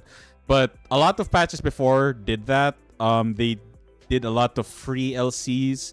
The way they handled Edge Runners was really good. I mean, Edge Runners is practically an industry plant everywhere. Phantom Liberty, the way that game was released, oh my god, the expansion, arguably, yeah, it is an expansion you expect CD Projekt Red to release. A really damn good one. Anyone who played Witcher 3, you know what I'm talking about. Both expansions, absolutely baller. They're already good, like independent individual experiences, and so is Phantom Liberty. But yeah, all of I have yet to these, try them. you I have should, yet to try the Cyberpunk DLCs. Yeah. you should, dude. You absolutely should. Mm. But yeah, like that's one of the things that modern era of gaming does really well. There are second chances. What I don't like though is when developers tend to lean or rely on second chances. Like no. You don't treat second chances like you have a lot of them. You treat that as a luxury or a last like resort. No. You don't treat that as if the community is just going to forget and forgive. Because I would say that video game like consumers nowadays, we are a difficult bunch to please. At the same time, I think we're very simple to please. Difficult because we have our own nuances, but simple because we all just want thing. We just want a damn fun, good game, man. That's really all we're looking for. Right? Mm-hmm. We don't need every game to be Baldur's Gate 3, dude. We can have games that are like web fishing. Like it's just a fun fishing game, dude. It's just a fun fishing game. That's all we want. It's just a fun, good game. That's it. That's all we're looking for. And of course, as God said, one thing I'm very thankful for nowadays, connectivity. Absolutely, connectivity. Like, it's so easy now to find people to just vibe with and connect with. And it's just really, like, long term. Like, it's just very cathartic in a sense. Because, like, you have Goth who's, like, really into, like, Animal Crossing, Need for Speed. I'm really into Resident Evil, Metal Gear. Like, he and I could literally bring people into the fold if they were interested enough. Yeah. And that's just really cathartic because, like, me and Goth grew up with these titles, these franchises, like, practically our whole lives. So seeing people get in and watching their lives be shaped by it, we're like, ha, we went through that shit. Oh my god, yeah. Like, I love seeing whenever I'm scrolling through Facebook, I would see like random Animal Crossing groups, and so many people are like asking like all these questions. And like on one hand, I'm always like, oh yeah, you know, like this is what you do. But on the other hand, it's like, damn, I remember when I was there too. Man, yeah, the video game communities. Yeah. Those were definitely a thing around 20. It started to pick up around 2013. 2014, Yep. 2013. That's when video game communities were really rampant. Mm-hmm. They were and the funny thing is communities always eventually evolve like a Pokemon. They evolve into one of two things.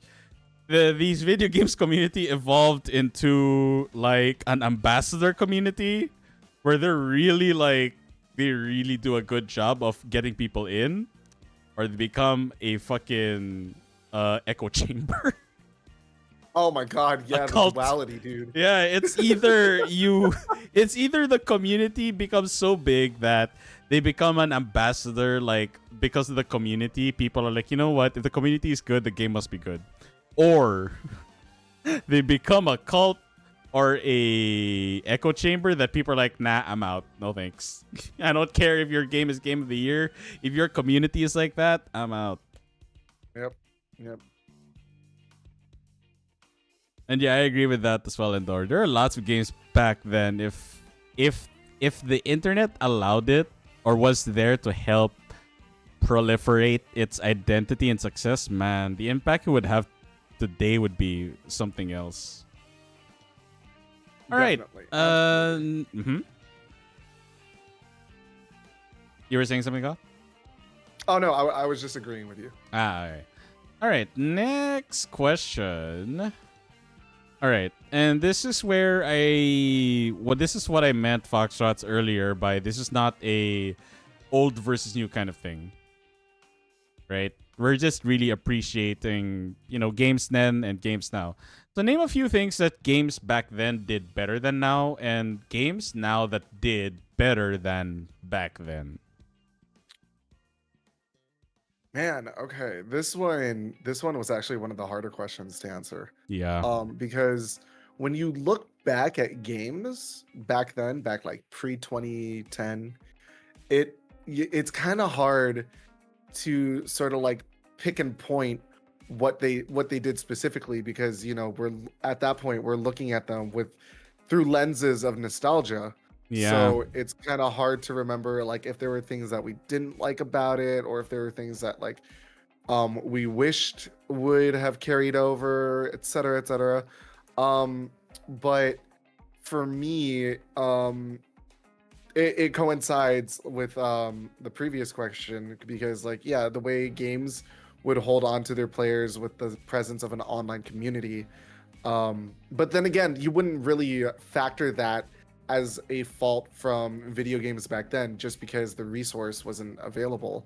But I kind of like how games now are a lot easier to start getting, like game series now are like very much easier to start getting into if you were to like try to get into those series back when they were still fresh. Like there is a better sense of welcoming for new players when it comes to modern games nowadays. Perhaps if you look back on like older games before, sometimes there would be things that some people already knew beforehand getting into a certain series or into a certain title. Perhaps nowadays it really does feel like the developers are focusing more on how they can catch new players, or like how they can draw a new audience into what they were creating. That's the only thing I could think of personally. Oh, that is actually a very wow. That is a very good point. Damn.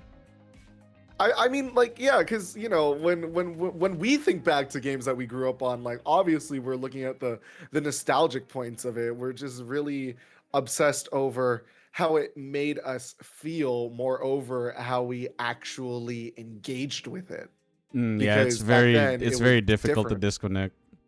Yeah, very difficult to disconnect. That's why, like, I really do feel like the only thing that I could really pin on is how open things would be for a new player, because I'm sure back then there were like some games where it, like, I don't know, I feel like there were titles out there that would need you to already have some preconceived knowledge about the series before you get into it. Perhaps there are some games now where it's either they'll give you like snippets and like little details about what happened, or like literally because we have the resources to do so, we could just look up online what happened. You know what I mean? True. In relation to that, actually, if there's one thing back then that was a lot easier, just this word, share. It was a lot easier to share video games back then. I mean, Actually, yeah. it was a lot Thinking about it now. easier. Like, for example, if Goth had like a copy of a game in his place, and we like hung out after like a party or whatever, hanging out with friends, right? And I wanted to like, oh Goth, I see that you have this copy. Could I just like play my save for a bit? All I had to do was plug in my memory card. Done. Yep. That's Oh my it. God, Just memory plug in the cards. memory card. Done. Easy. And And that's true. That is true. yeah, that's one of the things that's way easier to do back then. Like, just sharing games was a lot easier. And on top of that, on the topic of franchises back then had a lot of selling power. The moment you hear Final Fantasy, you didn't think, you just bought. Same goes for Resident Evil. Same goes for Need for Speed. Yes, when Need for Speed actually had good reputation back then. You didn't have to think. You just like, oh, new NFS game? Buy. Insta buy. That was definitely a thing back then. Another thing also, I think this is a bit of a jab. I think video game reviewers back then were actually a lot more reliable and trustworthy back then. Like whenever I see, even in a magazine or even like old school IGN and GameSpot, whenever they said a game was an 8 or a 10 or a 5, and I look at their reviews, I'm like, you know what? You have a good point. I trust you. But Oh, now yeah. nowadays, like, not this is not sponsored, but like if there's one series of like videos that I do like there is a series called Before You Buy, and the creator of that series is celebrating 10 years of that, and I like how basically his goal for those videos, when he says before you buy, it's not really about, game bad, don't get it, game good, you should get it. No, basically the before you buy really is all about, here's some things about the game you might look forward to, here's some things about the game you might want to look out for, but at the end of the day, it's up to you. That's really something about video game reviews, the kind of video game reviews that I really like. They're not about game sucks. No, they just like, this is my experience, this is what I enjoyed, this is what I don't like. These are my general thoughts, but you know what? It's up to you. Blah blah blah blah. Or like, I recommend it if you are a fan of this genre, this franchise.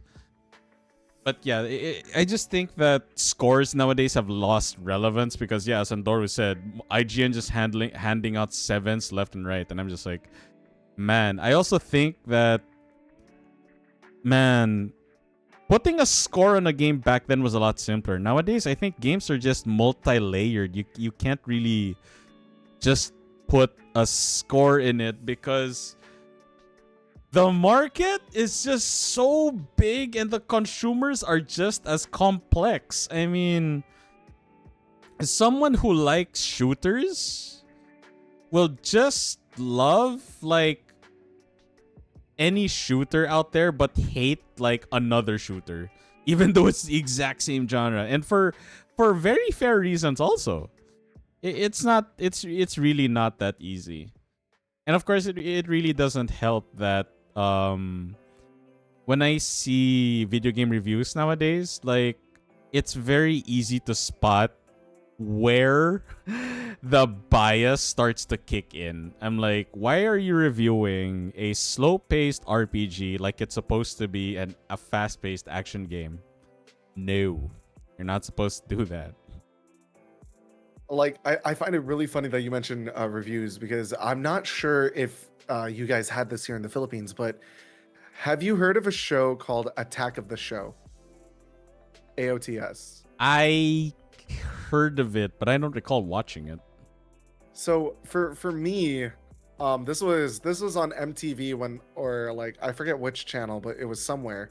And whenever my brother and I would catch it, we would always watch it throughout, because they also had yeah, Andorra knows what's up. Yeah. There, This Andorra show knows. was this show talked about like a lot of like internet culture and specifically video game culture as well. Mhm. And they had segments where they would talk like actual reviews about video games. And for me, I was like, those reviews were done completely different from how reviews are done right now. And I really do feel that strongly about like how some interviews or like some reviews on games have like such a strong bias on where they're coming from nowadays, because back then it was just like, probably written up by some dude who just plays video games in his college dormitory. So like, of course, he's gonna pour his heart and soul into that review about it. And I found those reviews a lot more genuine than the reviews you would find nowadays. And that's also why whenever I make reviews or whenever people ask me for thoughts, I always put my bias right front and center, just so people know. I'm not afraid. Right, I'm not afraid of my own bias because I trust my own bias not to bleed into my own perspectives. Because like, it's just really sad. Like, people already know that if a game is like an RPG, that isn't Persona 5, do not let IGN review it because they're gonna give it a 6 out of 10, 7 out of 10. And I'm just like, wow. Like, damn. Like, straight up. Like, that is and it's one of those, I don't use Metacritic as like a benchmark for a game's review, but I use it as a measuring metric for, okay, what did the critics say versus what did the people say? Like, if the Right. gap is big, that is where I'm like, okay, this is concerning because who is wrong, who is right?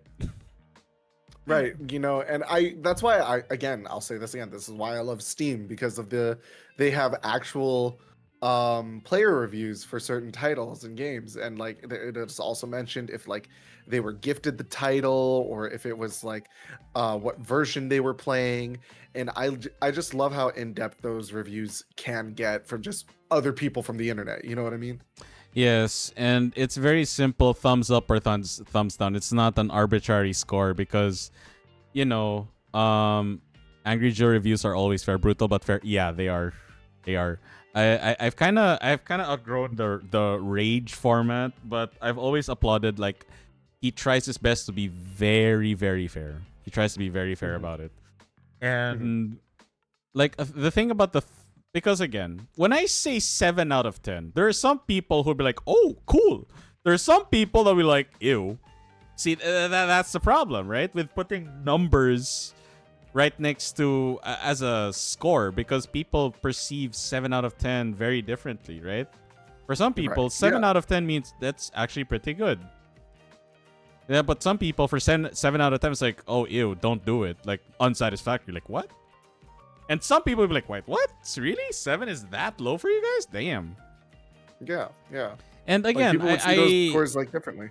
yeah, and I don't want to put anything like, yeah, people who are in the 7 out of 10 is bad are wrong, or 7 out of 10 7 out of 10 pretty good people are correct. Like, I want to I think that kind of like understanding is needed, right? Like, why do people think a 7 out of 10 is bad? Why do people think a 7 out of 10 is good?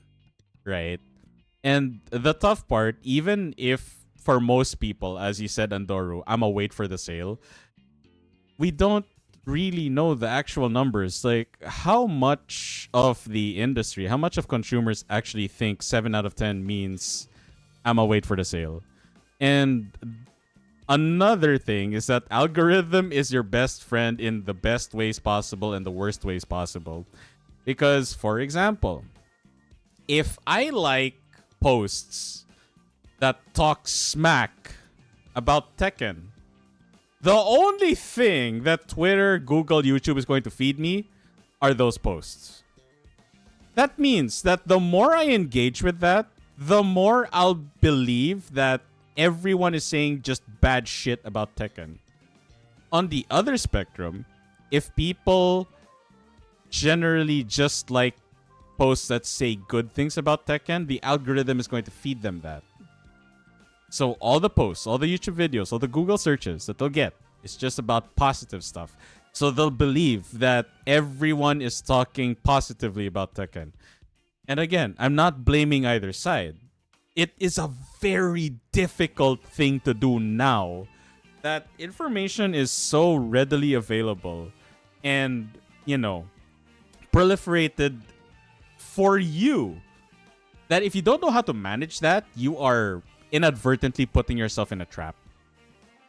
And yeah, exactly. That's why a lot of people watch live streams of videos of gameplay, because you get the raw reactions and not like filtered through anything.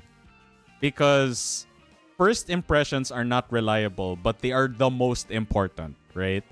Because again, a lot of things back then didn't age well now. Like, there was a time when people said, yeah, Final Fantasy VIII is the worst one. And then all of a sudden, after a couple of years, FF8 is actually good.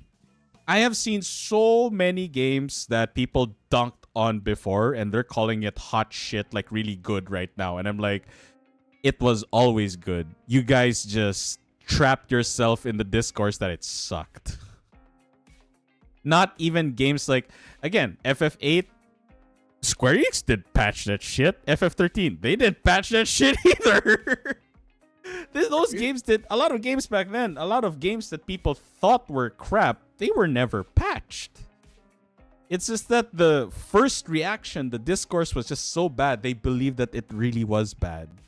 That's why I said first impressions are not reliable, but they are important though.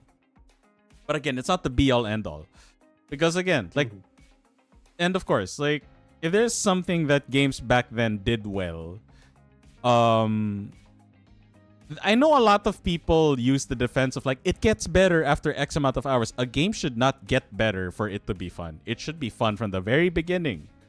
Not because I have the attention span of a fucking goldfish, but because I spent money for something that's like, it again, this is why I like using food as a metaphor. You don't buy a full set meal and then, oh, dude, it's okay. The appetizer sucks. The main dish. No, I paid for a meal, a proper experience. Everything should be good from start to finish. It shouldn't get better. Like, no, it should be good from start to finish. I like that. I like that metaphor. It's like you buy a sandwich. It's like, oh, it gets better after 3 bites. It shouldn't. It shouldn't. It should be good at the first bite.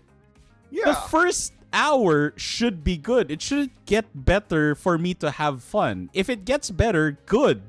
But the point is that I should be having fun on the first hour. On every succeeding hour, the goal is I should be having more fun, or the fun that I have now should not get old or dwindle. That's the whole point. But the important thing is that the first hour, people should be having fun. Mm-hmm. And that's why, as people said, people actually watch gameplay that's not handpicked by reviewers. Because, again, if you take the worst aspect of a game and you revolve your video around just that, you are inadvertently forming the discourse like, yeah, this game sucks. And then when people review it, they're like, wait, this is how many of this 20-hour video game is this? It's only about 10 minutes. It can't be that bad then if it's just 10 minutes. Right? As I continue this discourse, okay, yeah. Explain that, Andorra, because I'm curious. And for games that did better back then, I will say, games now definitely do a better job of allowing us as players to express ourselves in the game that we play. And when I mean by express ourselves, I'm not saying something as simple as like create your own character. Like, no. Back then we could. But in terms of like games that, even games with a lack of RPG elements, a lot of games now allow for players to like, players that have a certain way of playing games to be able to play a game in a way that's not rigidly built for a specific style, right? Like, so let's say this game is like let's say for example Uncharted, right? Let's say for example Uncharted. Like, Uncharted is a very narrative heavy action adventure game, right? And if I like to sneak around, I can. Even though the game is not really built for that, the game does allow you, depending on the difficulty, sometimes you're forced to. But most of the time, if you like to go guns blazing, go ahead. If you want to sneak around, go ahead. And a lot of games actually do that nowadays, where there are more than one way. There's more than one way to play a game. And to kind of continue on what Goth asked me yesterday, like for Death Stranding, Kojima did take that into account when making Death Stranding 2, where people really are allowed to let their creativity just go all out with Death Stranding 2. And on top of that, even RPG games, like, for example, just, and this is spoiler free, don't worry. For Clair Obscur Expedition 33, like when people see like the dodging and the parrying, they're like, "Oh fuck, I can't do that shit. This game is unplayable." No, because Sandfall actually took that into account, and they're like, "No, there are builds you can make if you don't want to parry or dodge even once." And I'm like, "Wow, that's cool." Yeah, like I love the freedom of playstyle that developers do offer with Yeah. their titles. Yeah. They do that a lot. Like it's no longer a simple like easy, normal, hard. Like there are some games nowadays, and I praise games that have this. I prefer if games have it. They have a slider. Like a really good example right now is Doom Dark Ages, where you can make the parry window as tight as you want or as forgiving as you want. You can also make enemy speed as slow or as fast as you want. A lot of things. Like you can really fine tune a game experience to fit your experience. And Right. I honestly I prefer that. I don't think games need it. But if games have it, I think that's a plus. I think that's a plus.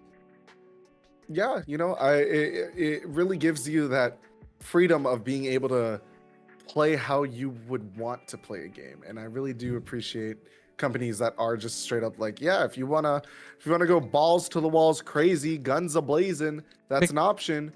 Yeah, But you can also just like sneak around it or whatever. Like that's great. I love that. The versatility is very nice. because if there's one thing that gamers back then still resonate with gamers today, all of us just want one thing: consistency. Be it fun, gameplay, consistency is really important. Because, like, for example, if I know that a game is going to force me to be sneaky, I already, like, prepared myself mentally, like, okay, I gotta sneak around. And if you're telling me that there's this one segment where this game has moved on from Tenchu to suddenly COD Zombies 1v100, I'm like, what the fuck? Like, I've been stealthing this game like you designed for 90% of the time. Why are you forcing me to fight 100 enemies? Unless you actually want me to fail. Like, what is this inconsistency? Like, this is crazy. No, no, I get it. Right? Like, everyone just wants to know. Because again, like, right? Like, buying a game now is almost like an investment. Everyone wants to know what they are getting themselves into before they buy. And that's really the only comfort that most people want. So if Goth is about to buy a game that he knows like there are tight dodge or parry mechanics, all he hopes for is like, is it consistently that much? Because if it is, then I'm out. At least I know what I'm missing out on. But if he buys a game that initially he thought, oh, it's comfy. It's a comfy, nice simulation game. Like just have fun. And then there's like a long ass segment all of a sudden, like it just flips the table. He's like, wait, what? This is not the game that I bought. Like, excuse me? It's really that consistency that a lot of people really want back then and still now. Because back then, if you bought a Final Fantasy game, you know what you signed up for. If you bought Metal Gear, you know what you signed up for. You bought Animal Crossing, Pokemon, any Mario adventure game, Legend of Zelda, Street Fighter, Tekken, you know what you signed up for. You know what you're in for. What people 100%. don't like nowadays is games that are like trying to be two things at once in a bad way, right? It's not easy. I'm not saying that I don't want games to do it. No. If you can, I applaud you, but that's not easy to do. Because for me, I always say this a lot. I always prioritize video game creative direction, right? If a director wants their game to be like just niche, right? They only want a select number or type of gamers to like it. That's good. But you have to commit and you have to do it right. So if you have this idea, like we want this game to please both action fans and stealth fans, you better do it right. Because I like the idea, but you better do it right. Because if you do it wrong, guess what? You piss off both sides. Then compared to if you just try to focus on one side, so you please one, and technically you don't piss off the other because they never bought your game in the first place. So technically, no one is pissed. Yeah, technically, no one's pissed. Yeah. Yeah. All right. Oh now staying on that note, after getting through like things that back then was good and things that right now are also good, I think this is really important, and I'm pretty sure this in particular has a lot of people thinking as well. what are some of your worries for video games in the near future?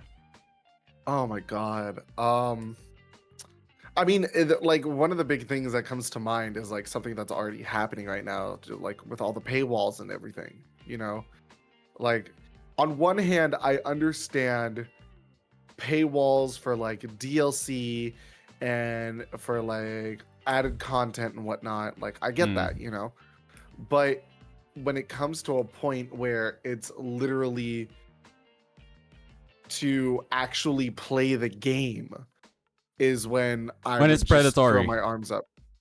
Hmm. Okay, when Hmm. it's predatory. Did you know that there is a gaming platform right now where it offers any and every title under the sun to play for free, but the caveat is that you have to watch ads periodically in between gameplay. Oh my god. That is a thing. That is a real thing that is being developed right now.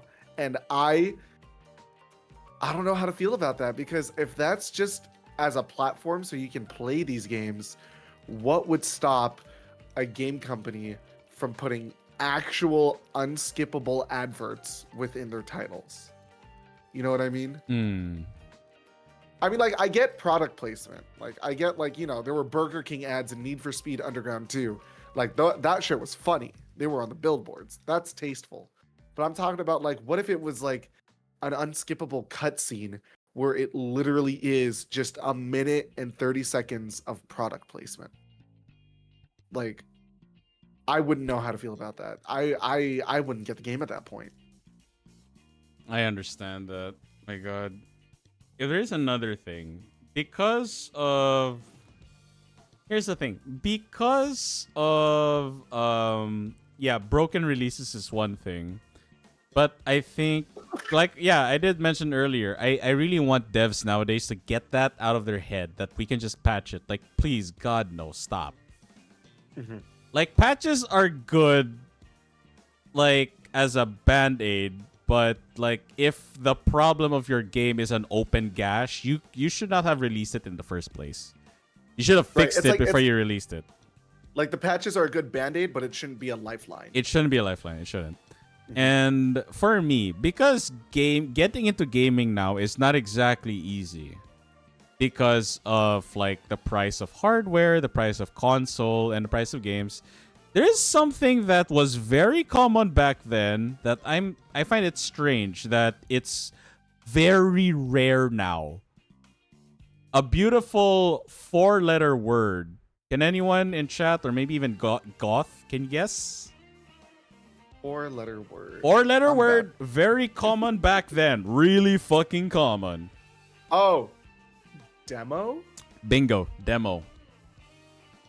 Hey, I If know my you are words. going to release a game that's like $80 to $100 that can only run on a $600 console or a $1,000 PC, you better fucking release a demo so people know if they can even play it. And like I said, first impressions are important. How, like, even if people have the money, right? Even if people have the money to buy a game it looks like they want to play, they cannot experience gameplay just through visuals alone, right? Because, again, I can yap about people watching Metal Gear Solid 4 or Death Stranding, and I'll tell them it's very different. Yeah, all you do is walk. It's very different if you actually play it. Like it's more than just a walking simulator than people point it out to be. Like as a gaming experience, Death Stranding still remains in its good ways a Kojima game, a really damn good one. And you won't get that if you don't play. So, for example, right? Like let's say one of the biggest titles that released this year, right? Like Monster Hunter. It baffles me how yeah, it has a benchmark, but how about people who have never touched a single Monster Hunter game in their entire life? Right? Like sure, they know that their PC can run it. That's like bare minimum. I think bare minimum, games should have a benchmark on PC. But in terms of like, do I want to buy a game? A benchmark is not enough. Like, people have to play something, a bit of it, to even know, like, is it worth it, right? And again, back to the food metaphor. Why do you think people usually get appetizers in a restaurant, even though they usually order the main, the main course? The thing is, it's kind of like it sets your expectations. Like, I know what I'm signing up for. There was a demo limited time though. That's the silly part. What if people who didn't want a backlog and just, and again, FOMO. That's another thing I hate about modern era of games. There's just FOMO up the ass. And again, just to stick a little bit on Monster Hunter Wilds, like Monster Hunter Rise Break fixed the whole FOMO event thing where events were just there permanently, which I have to add a caveat. Capcom, stupid thing you did. At the end of the life cycle of Sunbreak, they basically said, players, if you want to play the event quests, you have to download them in-game. Because like for the servers and shit, we'll be disconnecting like the DLC free event quests. So download them first. And I'm like, okay, it's nice that we don't have to like play a week or 2 weeks of Monster Hunter to get the drip that we want. But my God, why do you have to leave it out like that? There is still that if you don't get it, shit out of luck. And again, for the demo, right? For the demo. Like, yes, I'm glad Monster Hunter Wilds did have a demo, but why is it limited? It just doesn't make any sense. Like, even if it's just the first story quest, Andoru, right? Where we have to fight a Chatakabra. Even if it's just that, I don't know why that is not, like, just a freaking demo. Why is that not a demo? And that is another thing that I'm glad you agree with me on that, Andoru. Like, why is a lot of games nowadays, why is FOMO like, oh my God, are you guys not that confident that people will buy into your product that you have to artificially, like, you have to introduce an artificial shortage of something just to entice people to play? Like, that just doesn't sit right with me. A lot of games back then did not have this. It wasn't that rampant. And just to add to what Goth said earlier, like those pre-order bonuses, back then, those pre-order bonuses, you could get them either in-game or they provided that for you like a month after its release. And the thing is, they were not afraid of telling you that from the get-go. Like, yeah, this will be provided like 4 months, 3 months after its release. It's really just for those who, like, a thank you for those who pre-ordered. Like, they don't know if the game is actually a 10 out of 10 or a 9 out of 10, but they still pre-ordered. Like, thank you. Mm-hmm. There's only one game I know of that did that quite recently, and hilariously, that's Stellar Blade. The pre-order, the pre-order bonus of like the outfit that you can unlock early, and that's the thing. They added the caveat. You can unlock it just by playing the game, by the way. Huh. Yeah, the outfits, which by the way is one of the marquee features of Stellar Blade, because there's like 90, 100 plus outfits to get in the game. Like, yeah, you technically will not miss out on a single outfit if you don't pay up the pre-order, right? Like, what if you wanted to wait for like people to play? Like, how does it run on PC? Can my PC run it, right? You wait for all that. You wait for your friends that you trust to tell you their review, their impressions of the game. And then you buy it. And you're like, oh no, this outfit was a pre-order reward. Yeah, that's the thing. It's a pre-order reward. It's not a pre-order exclusive. Mm-hmm. Not to say back then this wasn't a thing. No, this was a thing. And in very bad ways. I'm sorry, Ubisoft. I have to call you out for this. Did anyone remember Assassin's Creed 4? There were quests that were exclusive, I shit you not, exclusive to Xbox and PlayStation. Really? Yeah. There were quests that you only could experience on Xbox and you could only experience on PlayStation. That was scummy as hell. That sucks, bro. Exactly. See, this is where I really bash those rose-tinted glasses. And I'm like, nope, I'm not blind. I remember. Yes, Soul Calibur 3. I remember, Andoru. If you got Soul Calibur 2 on GameCube, you got Link as a guest character. If you got it on PlayStation, you got Heihachi as a guest character. If you got it on Xbox, you got Spawn as a guest character. So imagine if Goth hosted like a Soul Calibur 2 tournament. You know what everyone's gonna ask? What platform? Because I gotta know if the character I main is playable or not. Mm-hmm.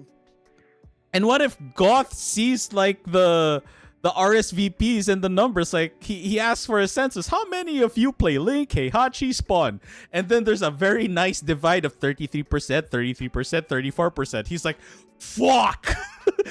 Dude, I'm just canceling at that point. Yeah, just cancel at that point, man. And yeah, like, oh my God. Again, see, this thing did exist before, but that's why it pisses me off now. Did people not learn from what happened before? People rightfully complained in particular about Assassin's Creed 4. How can you have, like, really long, right? A really long, very lore story relevant quest, but it's exclusive to Xbox. And this is exclusive to PlayStation. Like, what the fuck, man? I know for a fact one game company that's still doing stuff like that. Easiest on the top of my head has to be The Sims. Because they still have those like pre-order exclusive items and such. So it's like, man, come on. I have a lot of words, a lot of opinions about The Sims, but that's for another time. You know, hilariously, if there is one that actually kind of learned, it was actually Assassin's Creed Shadows recently that learned. A lot of their quests and whatnot, they're no longer exclusive to like a platform anymore at the very least. And as an apology and as a love letter, I will say too little. Well, not too little, too late, too late. As a love letter and an apology to its fan base, Assassin's Creed Shadows, the expansions and whatnot, it's, if I recall, it is, I wanna make sure I quote this right. I wanna make sure I have this right because I remember I'm like, there's no fucking shot. Hang on. What does the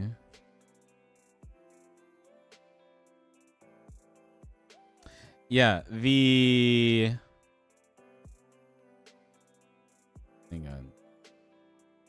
I just need the details of the...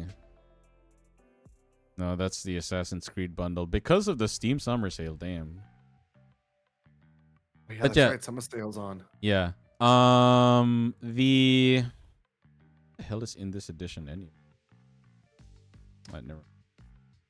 Basically, from my understanding, like the expansion, the post-expansion quests and missions, those are free. Oh. Yeah. Okay. To my knowledge, they are free. It's really like an apology and a love letter to the AC fans of, you know, how many years of following, playing the franchise, right? And tripping over several times. Yeah. But I wish games did not have to be back to a corner to do that. That's the thing.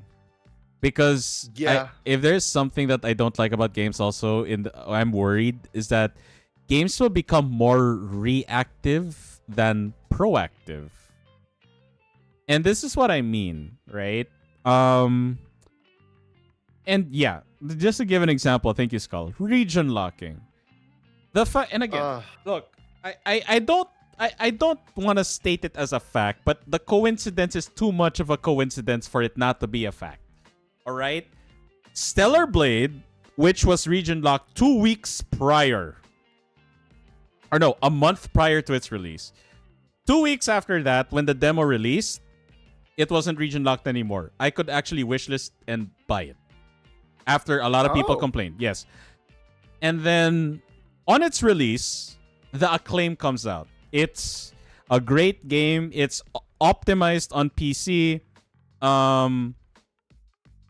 It's hilariously, you won't believe me when I say this, it is by far, Foxtrots and Goth, by far, it is Sony's best-selling title on PC.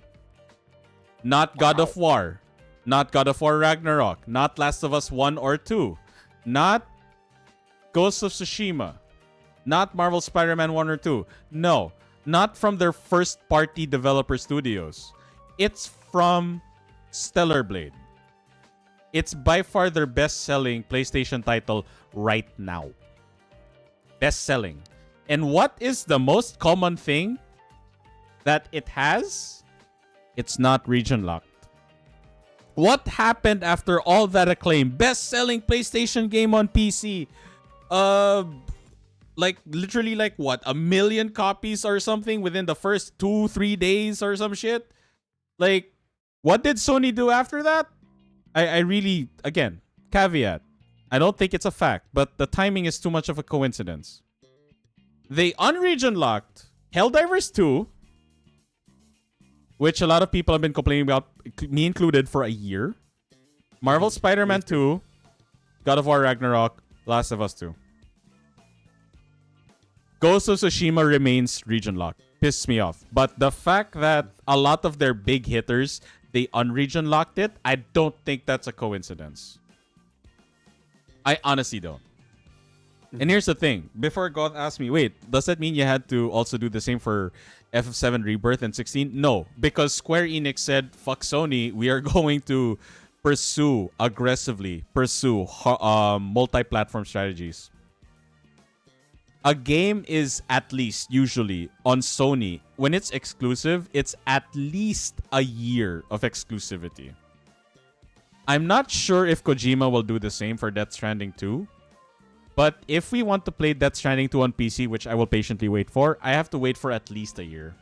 So the soonest I can play is June next year, which I'll wait. I'll patiently wait. Yeah, and I mean the same thing for Grand Theft Auto 6. You know, it's always been released on consoles first before PCs. So which a lot of people have called, you're beta testing for it. You're beta testing it for us, guys. Thank you. Yeah. No. So thank you, console players. Thank you, console players. But like, I get it. Like, I'm totally okay with waiting for that. If I'm gonna be completely honest. Yeah. And again, to go back to my very first point about this, video games are not easy to get into in terms of just price alone. You have games costing upwards of $80 to $100 and consoles costing upwards of $600 to $700 and PCs that can run better than that costing about $900 to $1,000. Not exactly what I would call affordable, right? Definitely not. But the thing is, I've been in this game for a long time, so I can adjust, I can adapt, I know what it's like. But for people who are just getting into games, it's not easy. Like, me and Goth have played so many games that, you know, we have memories of, and that's gonna stay with us.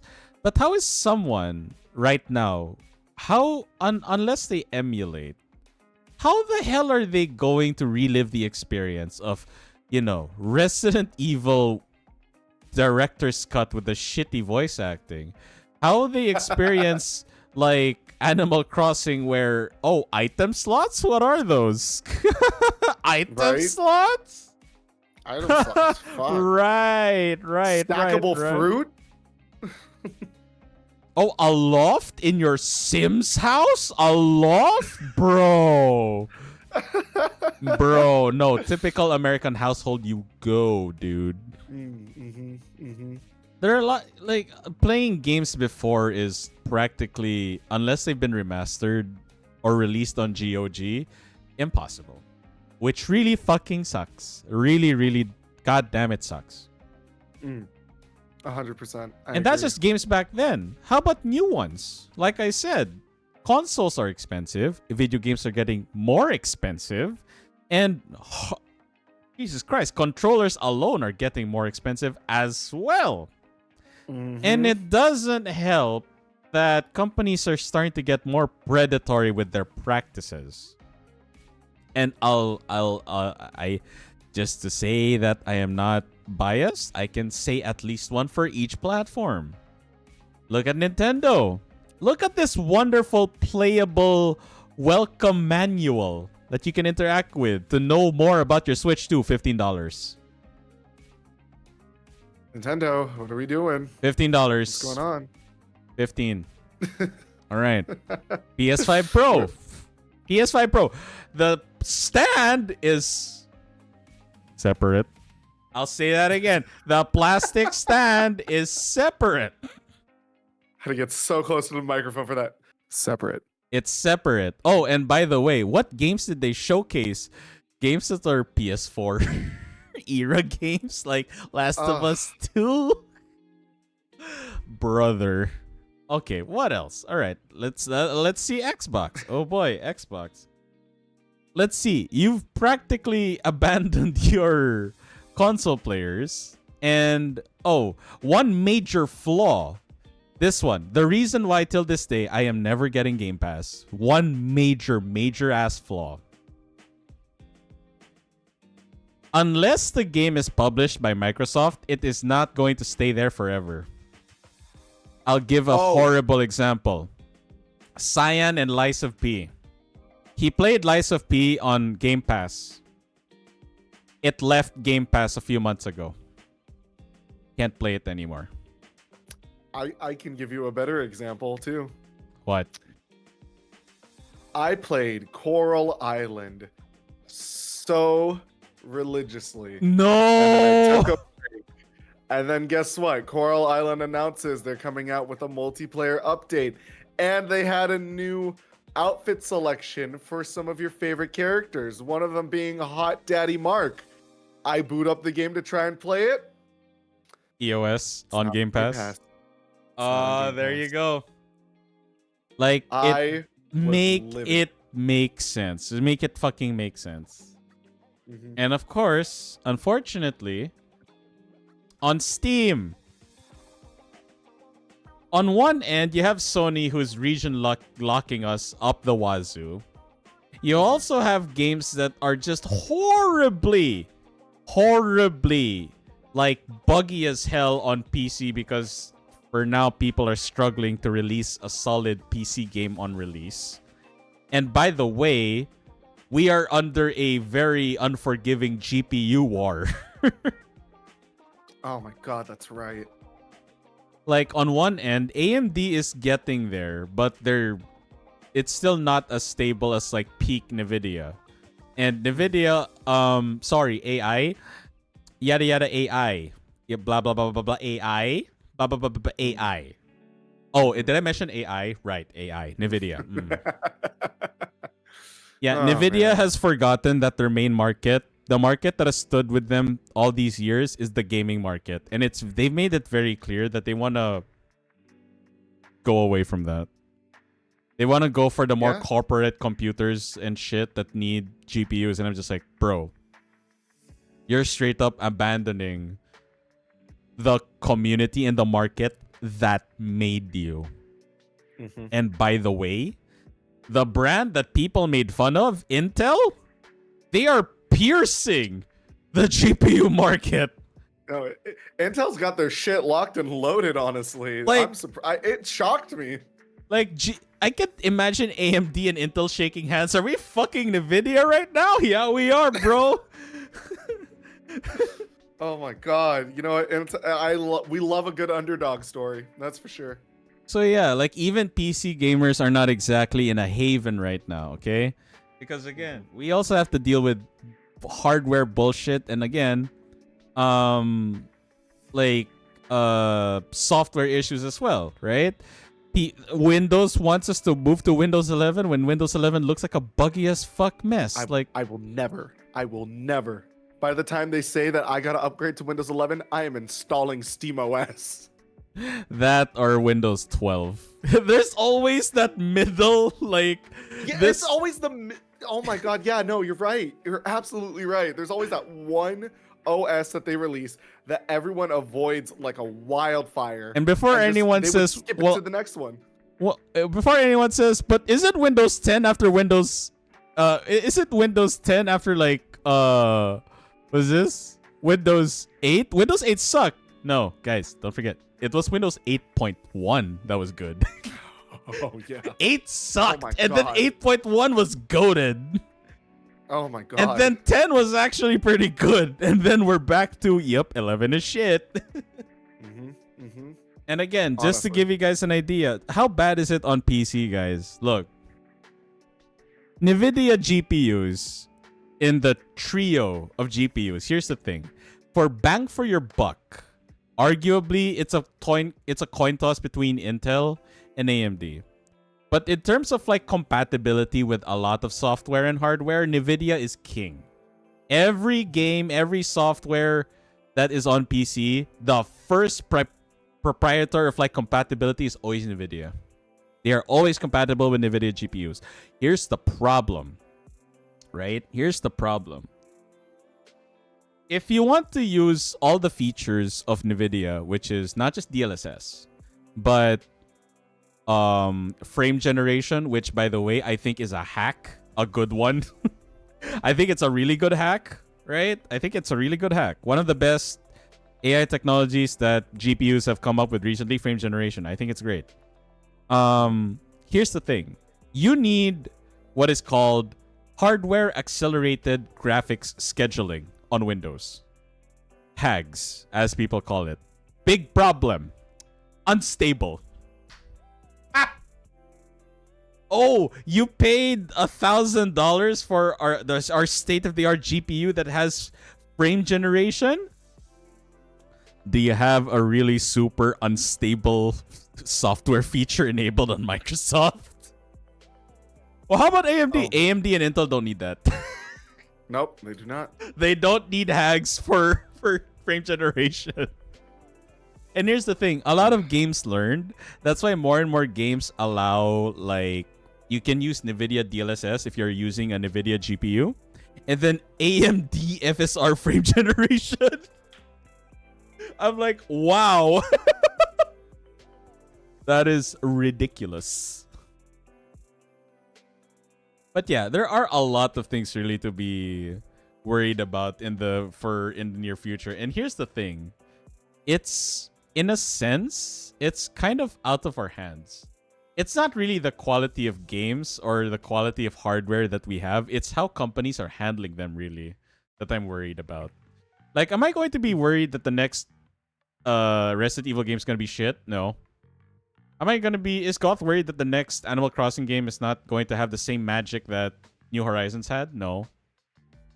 It's how Nintendo is handling the Switch too. It's how Capcom is so fucking outdated with their we hate mods because mods are cheats mentality. Like, what the fuck, man? Like, look, because context, before I move on to the next question. Monster Hunter did release a statement addressing the performance complaints people have had. Mind you, people on PC dealt with this how? Through mods. The mods that you guys called cheats. Without these mods, people would have refunded your game and tapped the fuck out. Alright, moving on to the next question, because I think this is important. What for you is video games? Is it a form of art, entertainment, or is it still a hobby?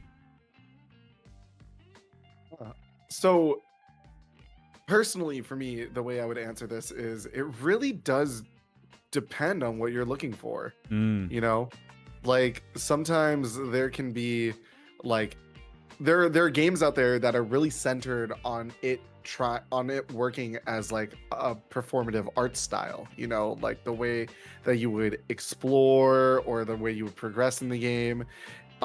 It would have you more focusing on like the stylistic choices, the attention to detail that's put in it. Sometimes you could be wanting to play a game where you just want to have fun. You just want to be able to do what you want to do, you know, that being shooting a shit ton of zombies or just being able to like manage your own little virtual farm.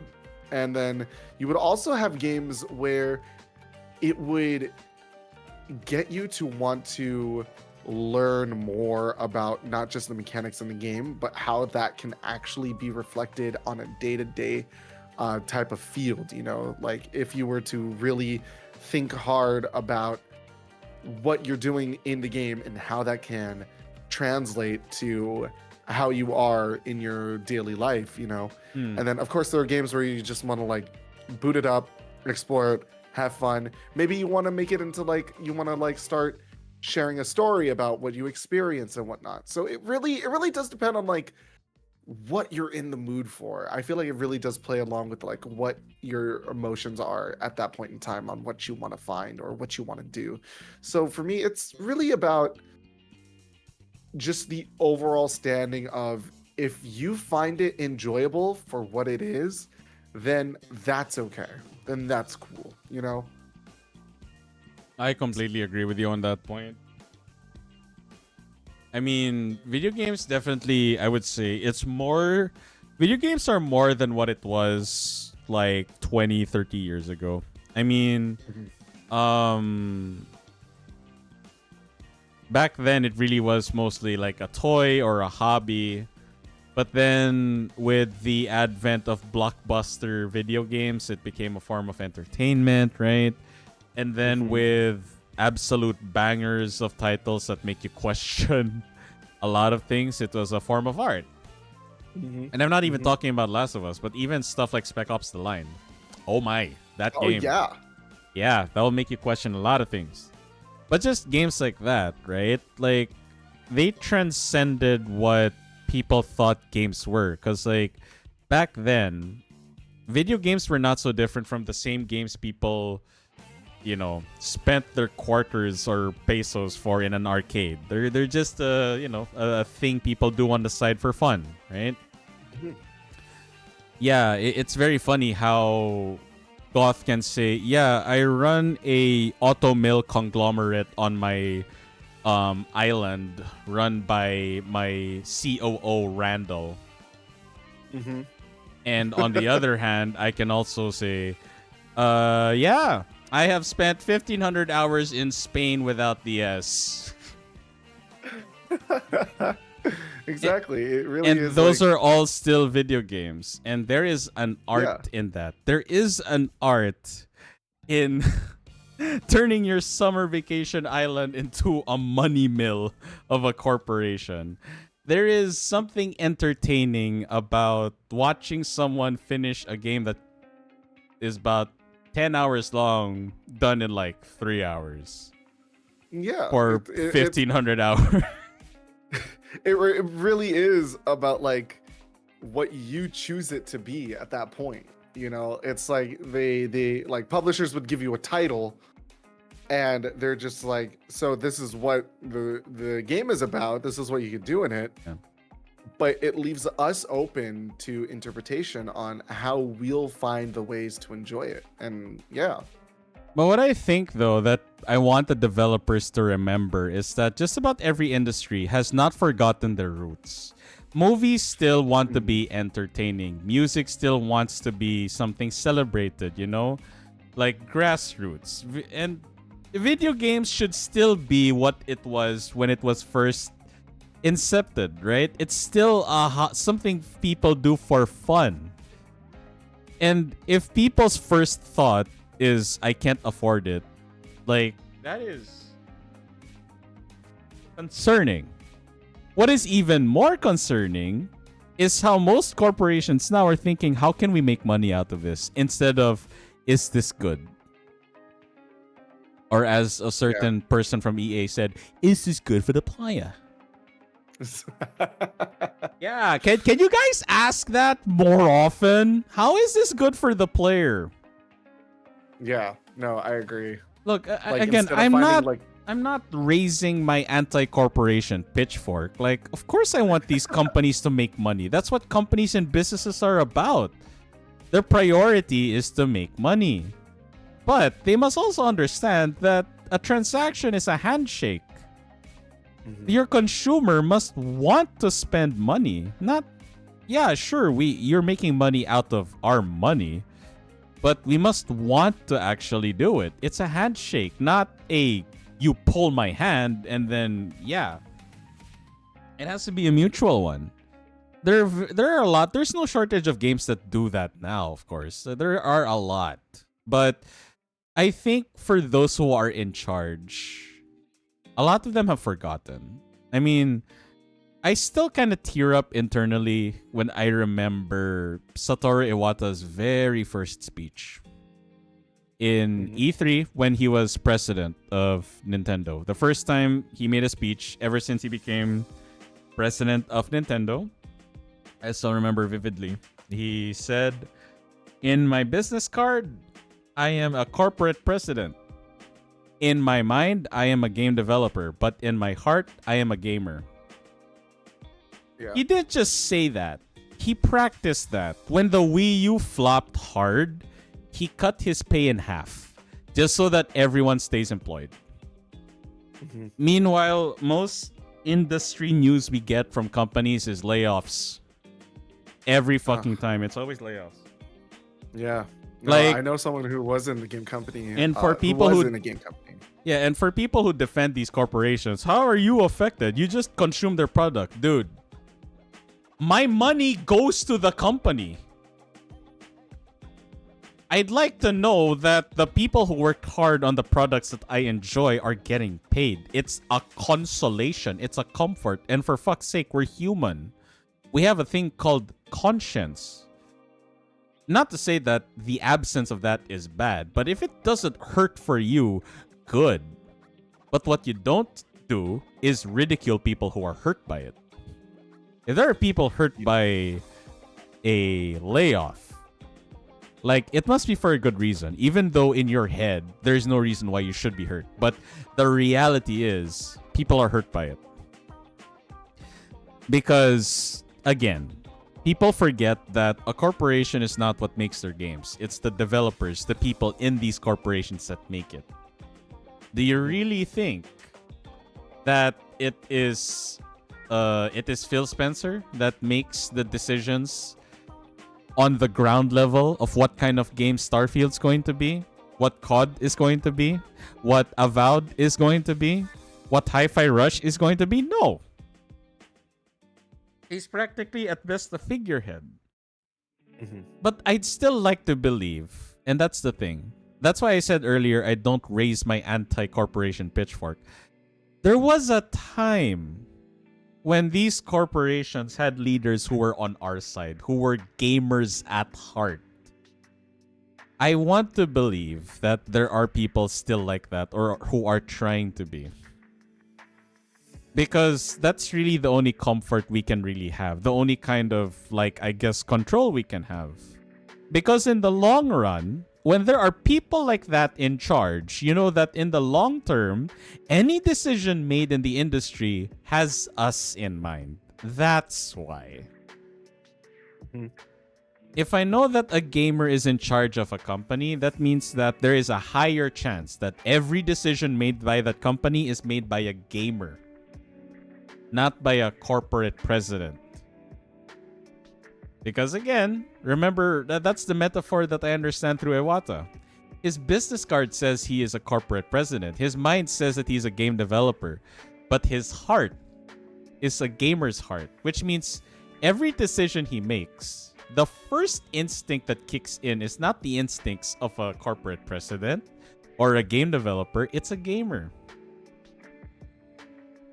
Yeah, because he knows he can put himself in the shoes of the consumer and understand what we look forward to. And people, thankfully, they are like, with the reason why we have no shortage of showcases nowadays, it started with Iwata. It started with not Nintendo Direct. Iwata asks. He went to ground level employees to ask about development of projects and shit, and he shared it to the public. And people ate that shit up. That Nintendo had a Nintendo Direct. Then PlayStation had their State of Play. Xbox has their Microsoft Xbox Showcase.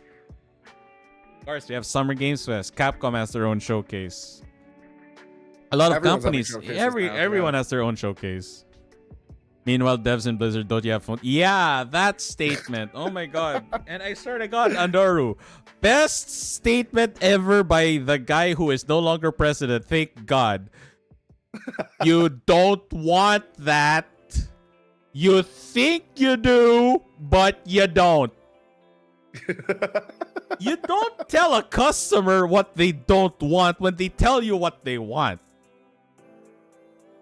Oh, If man. anything, if you're as a business, you don't ignore what your customers want. Instead, you take that into account and convince them that they want what you are providing. Mhm.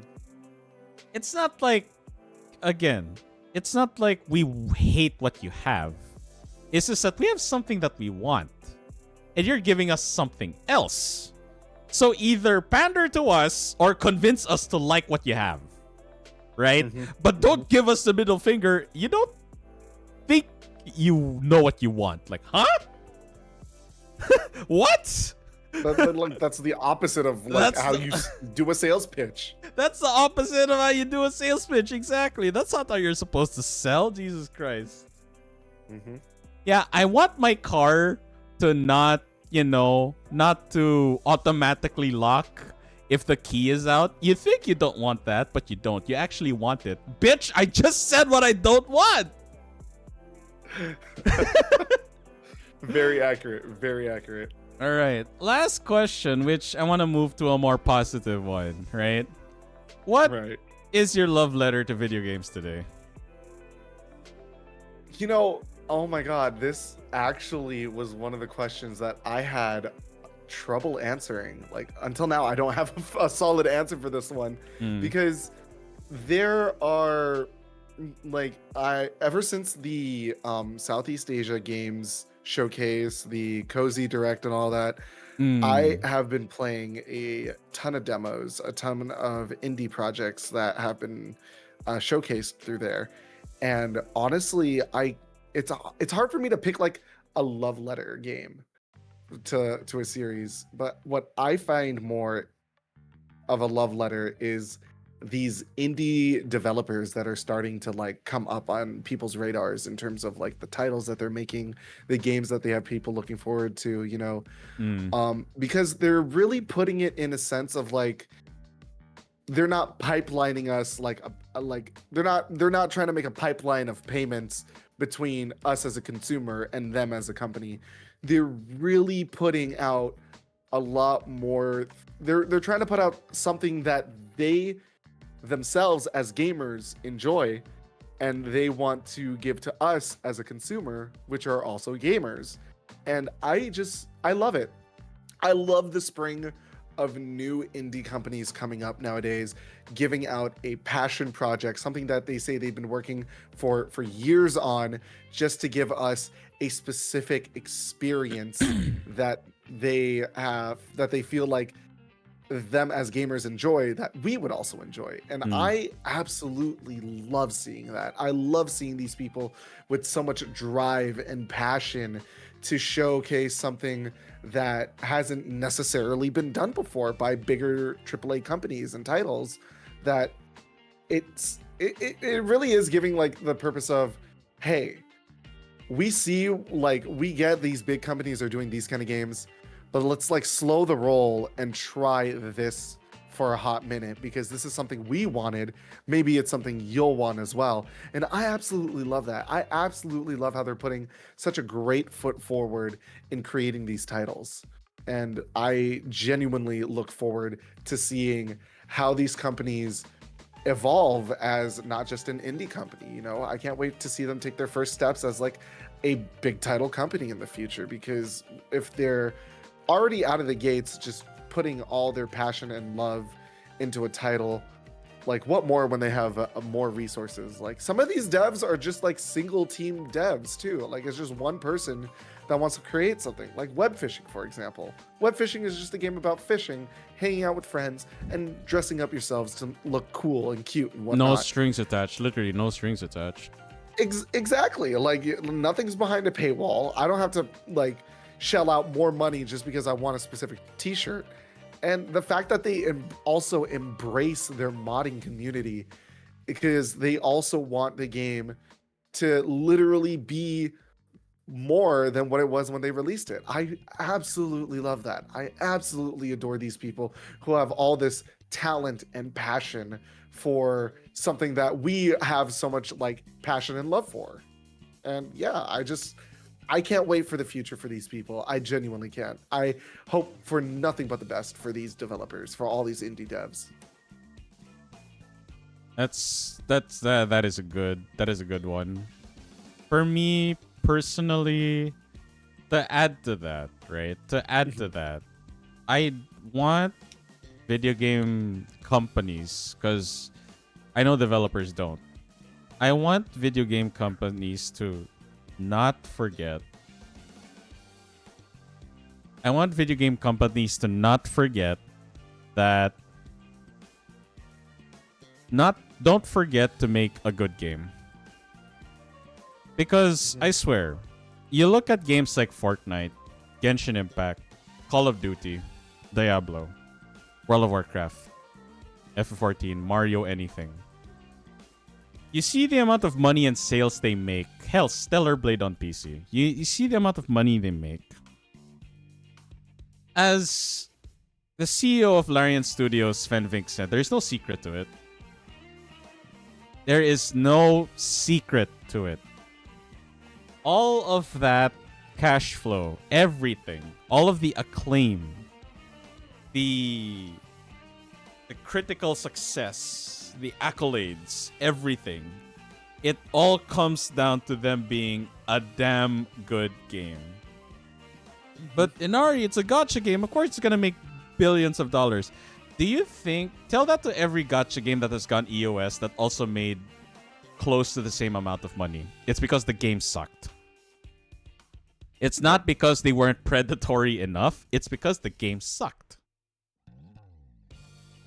A lot of games that make a lot of money, even if people complain about, like, just to give an example, like any EA sports game nowadays, people complain about how it's practically a casino built into the game. Mm-hmm. The thing is, the sport itself is still fun. That's why people still excuse it. It's still fun to play like virtual basketball, football, whatever with your friends once in a while. It's still fun. That's the thing. Even though like they remove the transactions and they put it there, it's still a fun experience. That's the thing. I'm not against adding like microtransactions or DLCs in games if the priority is to make a good game in the first place.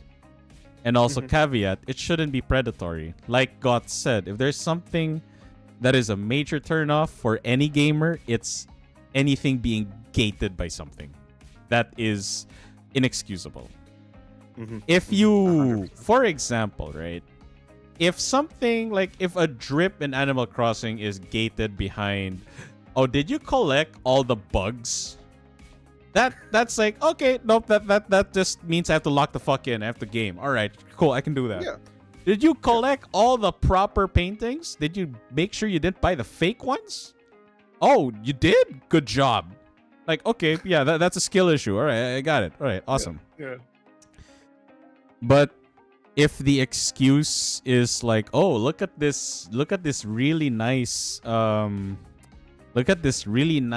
Legend of Zelda Link tunic, green, complete with the hat that you can put on your villager. Oh, cool. How do I unlock it? Unlock it. Bitch, unlock it. Do you not see the Nintendo Ninja behind you? Bring out your credit card, boy. Swipe that shit. Like, we gotta get the last 4 numbers of that card, baby. Again, like there has to be a middle ground of like, again, I'm not against companies making money out of games because games are still a product. They're still a service. I understand. And companies provide that at a cost. So they have to make money back. 100%. I agree. But as someone who I'm very proud of this.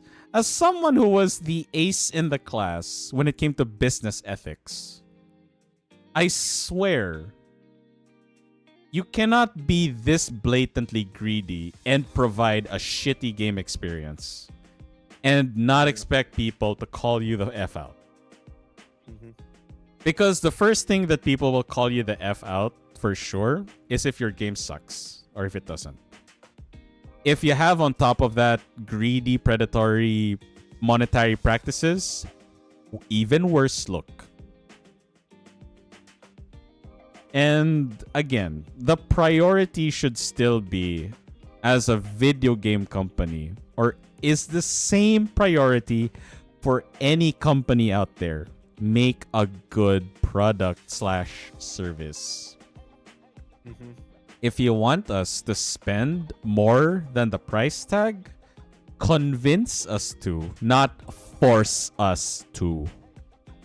Why do you I think agree. gacha games have their whales? Because their whales enjoy spending on the game that they enjoy playing. There is no... Well, not to say that some games don't. Some of them do have predatory fucking practices. They do. But most whales that actually have like good intentions, when they spend, it's because they actually love the game and enjoy the game, not because they have to. Because if they have to spend, that frustration is going to reach a moment where they just drop your game. And you don't want that. Yeah, my turn to fucking say it. You think you do, but you don't. You think you want that. You think you do, but you don't. No, yeah, I do understand, like, you know, like piling onto it. I'm not saying that I'm not behind getting DLC for games. You know, there are titles that I do enjoy that have DLCs and paywalls.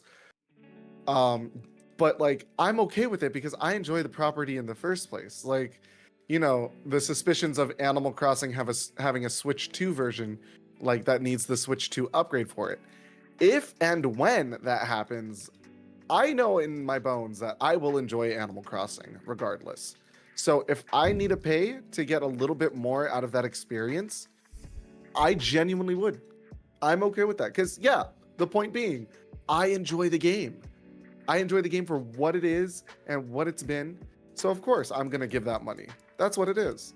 I think you and I can agree if they do that, it cannot be New Horizons.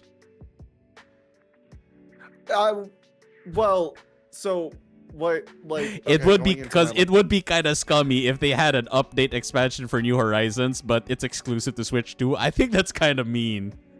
I mean, like, wait, do you not know about the Switch 2 upgrade packages? I Oh, know that. buddy. No, wait. I know that, for example, Breath of the Wild and Tears of the Kingdom has an upgrade package for Switch 2 for like better frame rates and stuff. But the content between that and the Switch 1 is the same. Yeah, no, what for me, what I believe is going to happen is that there is going to be a upgrade. Okay, I'm gonna dive in real quick in my Animal Crossing knowledge. So All back good. in Animal Crossing New Leaf, for the 3DS, before they discontinued Animal Crossing on the 3DS, or before they got rid of like putting stuff out for it, they came out with one last major update for it called Animal Crossing New Leaf Welcome Amiibo. It basically had Animal Crossing work with the amiibo capabilities that came either built in with the new Nintendo 3DS XLs, or the ones where you would buy the amiibo reader that would work with radio frequency to send data to your 3DS. Okay. So in that, within my mind on the longevity or the life cycle of an Animal Crossing game, when the Switch 2 had the Switch 2 Direct, I was not surprised when Animal Crossing was not like talked about or stated within anywhere in the Direct, because in the lifespan of any Animal Crossing game, it has never been, and I will say will never be, a release title. It will never be a launch title. It's happened with on the GameCube, on the DS, on the 3DS, on Switch. the Wii U, on the Switch. Exactly. So me knowing that already in my mind, there will be another Animal Crossing thing happening with the Switch 2. And I literally just had this epiphany a couple minutes ago, but the last ever free, quote unquote, free update that came out, that was announced, it was specifically announced as this is the last free update for Animal Crossing. And now, taking into account with the knowledge of these Switch 2 upgrades for the game, I do believe that there is going to be a Switch 2 upgrade for Animal Crossing New Horizons.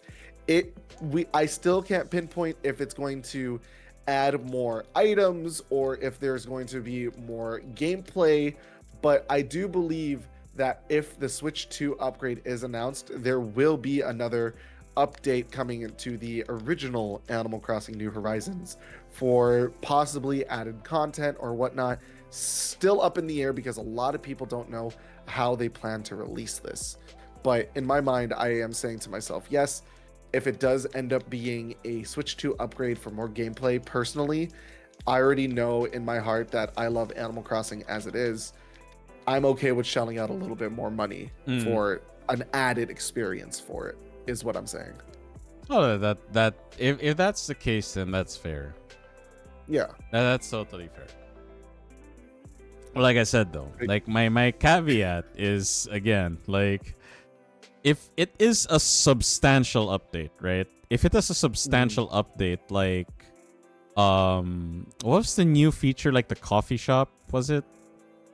That was a free update, right? Yes, that was a free update. Yeah. Like, if they're going to do something as substantial as that, I really hope that's not locked to the Switch 2 on the same game. Because that's kind of mean.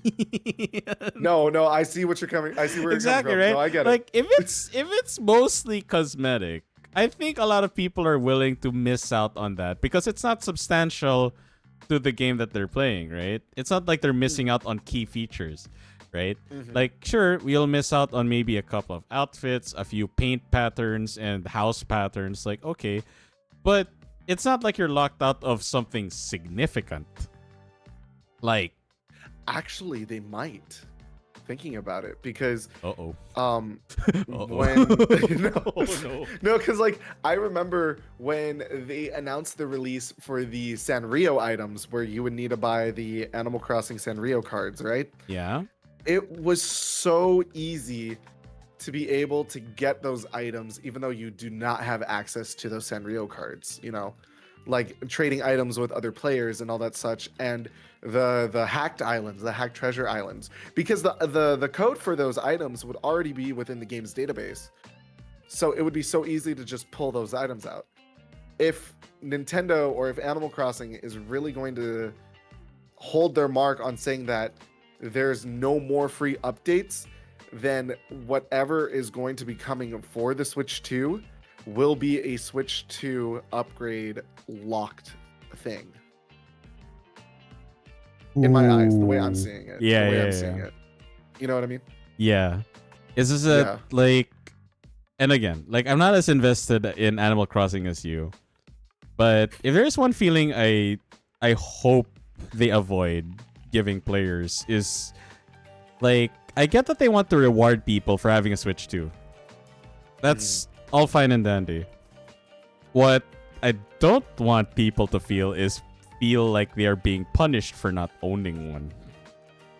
The FOMO, as you explained. Yes. Yeah. Like, already, like, because again, the difference between Breath of the Wild on Switch and Switch 2, the only thing you're missing out is on performance. The game experience at its core is exactly the same. Same content, same everything, right? And again, even if they add like exclusive armor cosmetics on Switch 2 for Legend of Zelda and Tears of the Kingdom, it's, in my opinion, it's not substantial to the gameplay. But again, we don't know what kind of update it's going to be on Switch 2. But like I said, I really am just hoping for the best. That on one end, those who buy a Switch 2, they feel rewarded, yes. But those who didn't do not feel punished for not buying one. No, I agree. It is also getting me to think how if players are going to be locked out of visiting islands that were made on That the is Switch a 2, big problem. yeah. A big problem. They better. Here's the thing. If there's one I thing, hope they address that. yeah, no, that's the thing. I was about to say that. If there's one thing I know Nintendo is going to do, they are going to be transparent about it. Oh, for sure. 100%. They are going to be very transparent about like Nintendo Switch 2 islands and Switch 1 islands. But oh boy, if there is a level of kerfuffle where you are about to import your Switch island to a Switch 2 island, this is a one-way, like, irreversible process. And here's a list of limitations. You cannot visit Switch 1 islands. Oh no. Actually, I feel like they would still be able to. I feel like they'd be able to still have Switch 1 players visit Switch 2 islands, because basically when you visit one island to another, you're just downloading the metadata of where objects and items are placed regardless. So I feel like there'd still be a possibility. I'm sorry, I'm turning this into an Animal Crossing Not really, expectation it's alright, list. it's alright. But I swear, it's a good conversation because again, you're an Animal Crossing head, I'm not. And we both have different but similar ideas as well. And again, like, given Nintendo's recent practices, I'm kind of worried. It's there. Lord knows that when they have an Animal Crossing Direct, I'm gonna be all over that shit. Yeah, if I hear a scream like in the distance, I know that it's Goth either celebrating or complaining the hell about something. If you do hear a scream of celebration, that means they finally brought back all my sloppy furniture. Okay, that's it. Either that or they announced, like, by the way, there is 100% complete compatibility for Switch 1 and Switch 2 islands. Mm-hmm. Like, if they say that, like, okay, a lot of my worries are gone. Bingo. Yeah, no, same. Honestly. Could you imagine, like, one viewer in your chat who's been with you since the very beginning? Hey, God, I'm here with the turnips. And you're like, do you have a Switch 2? No? Then cry to the ninjas. Give your Nintendo, buddy. Give your turnips to the Nintendo ninjas, because they're useless to me now. Oh my god, that would be because I do have a substantial amount of people in the community who probably would still be running on a Switch 1 if I were to get a Switch 2. So like, yeah, that is something I'd have to look out for. Just to give you an idea, I'm not getting a Switch 2 until they release a special edition of a Switch 2 game that I want. For example, that's exactly why I'm not getting one too. Right? Like, unless they come out with a Metroid Prime Echoes for Switch 2, I ain't getting one anytime soon. Nah. Fair. Totally fair. Because the last Switch I got, I didn't even get an OLED until Tears of the Kingdom had one.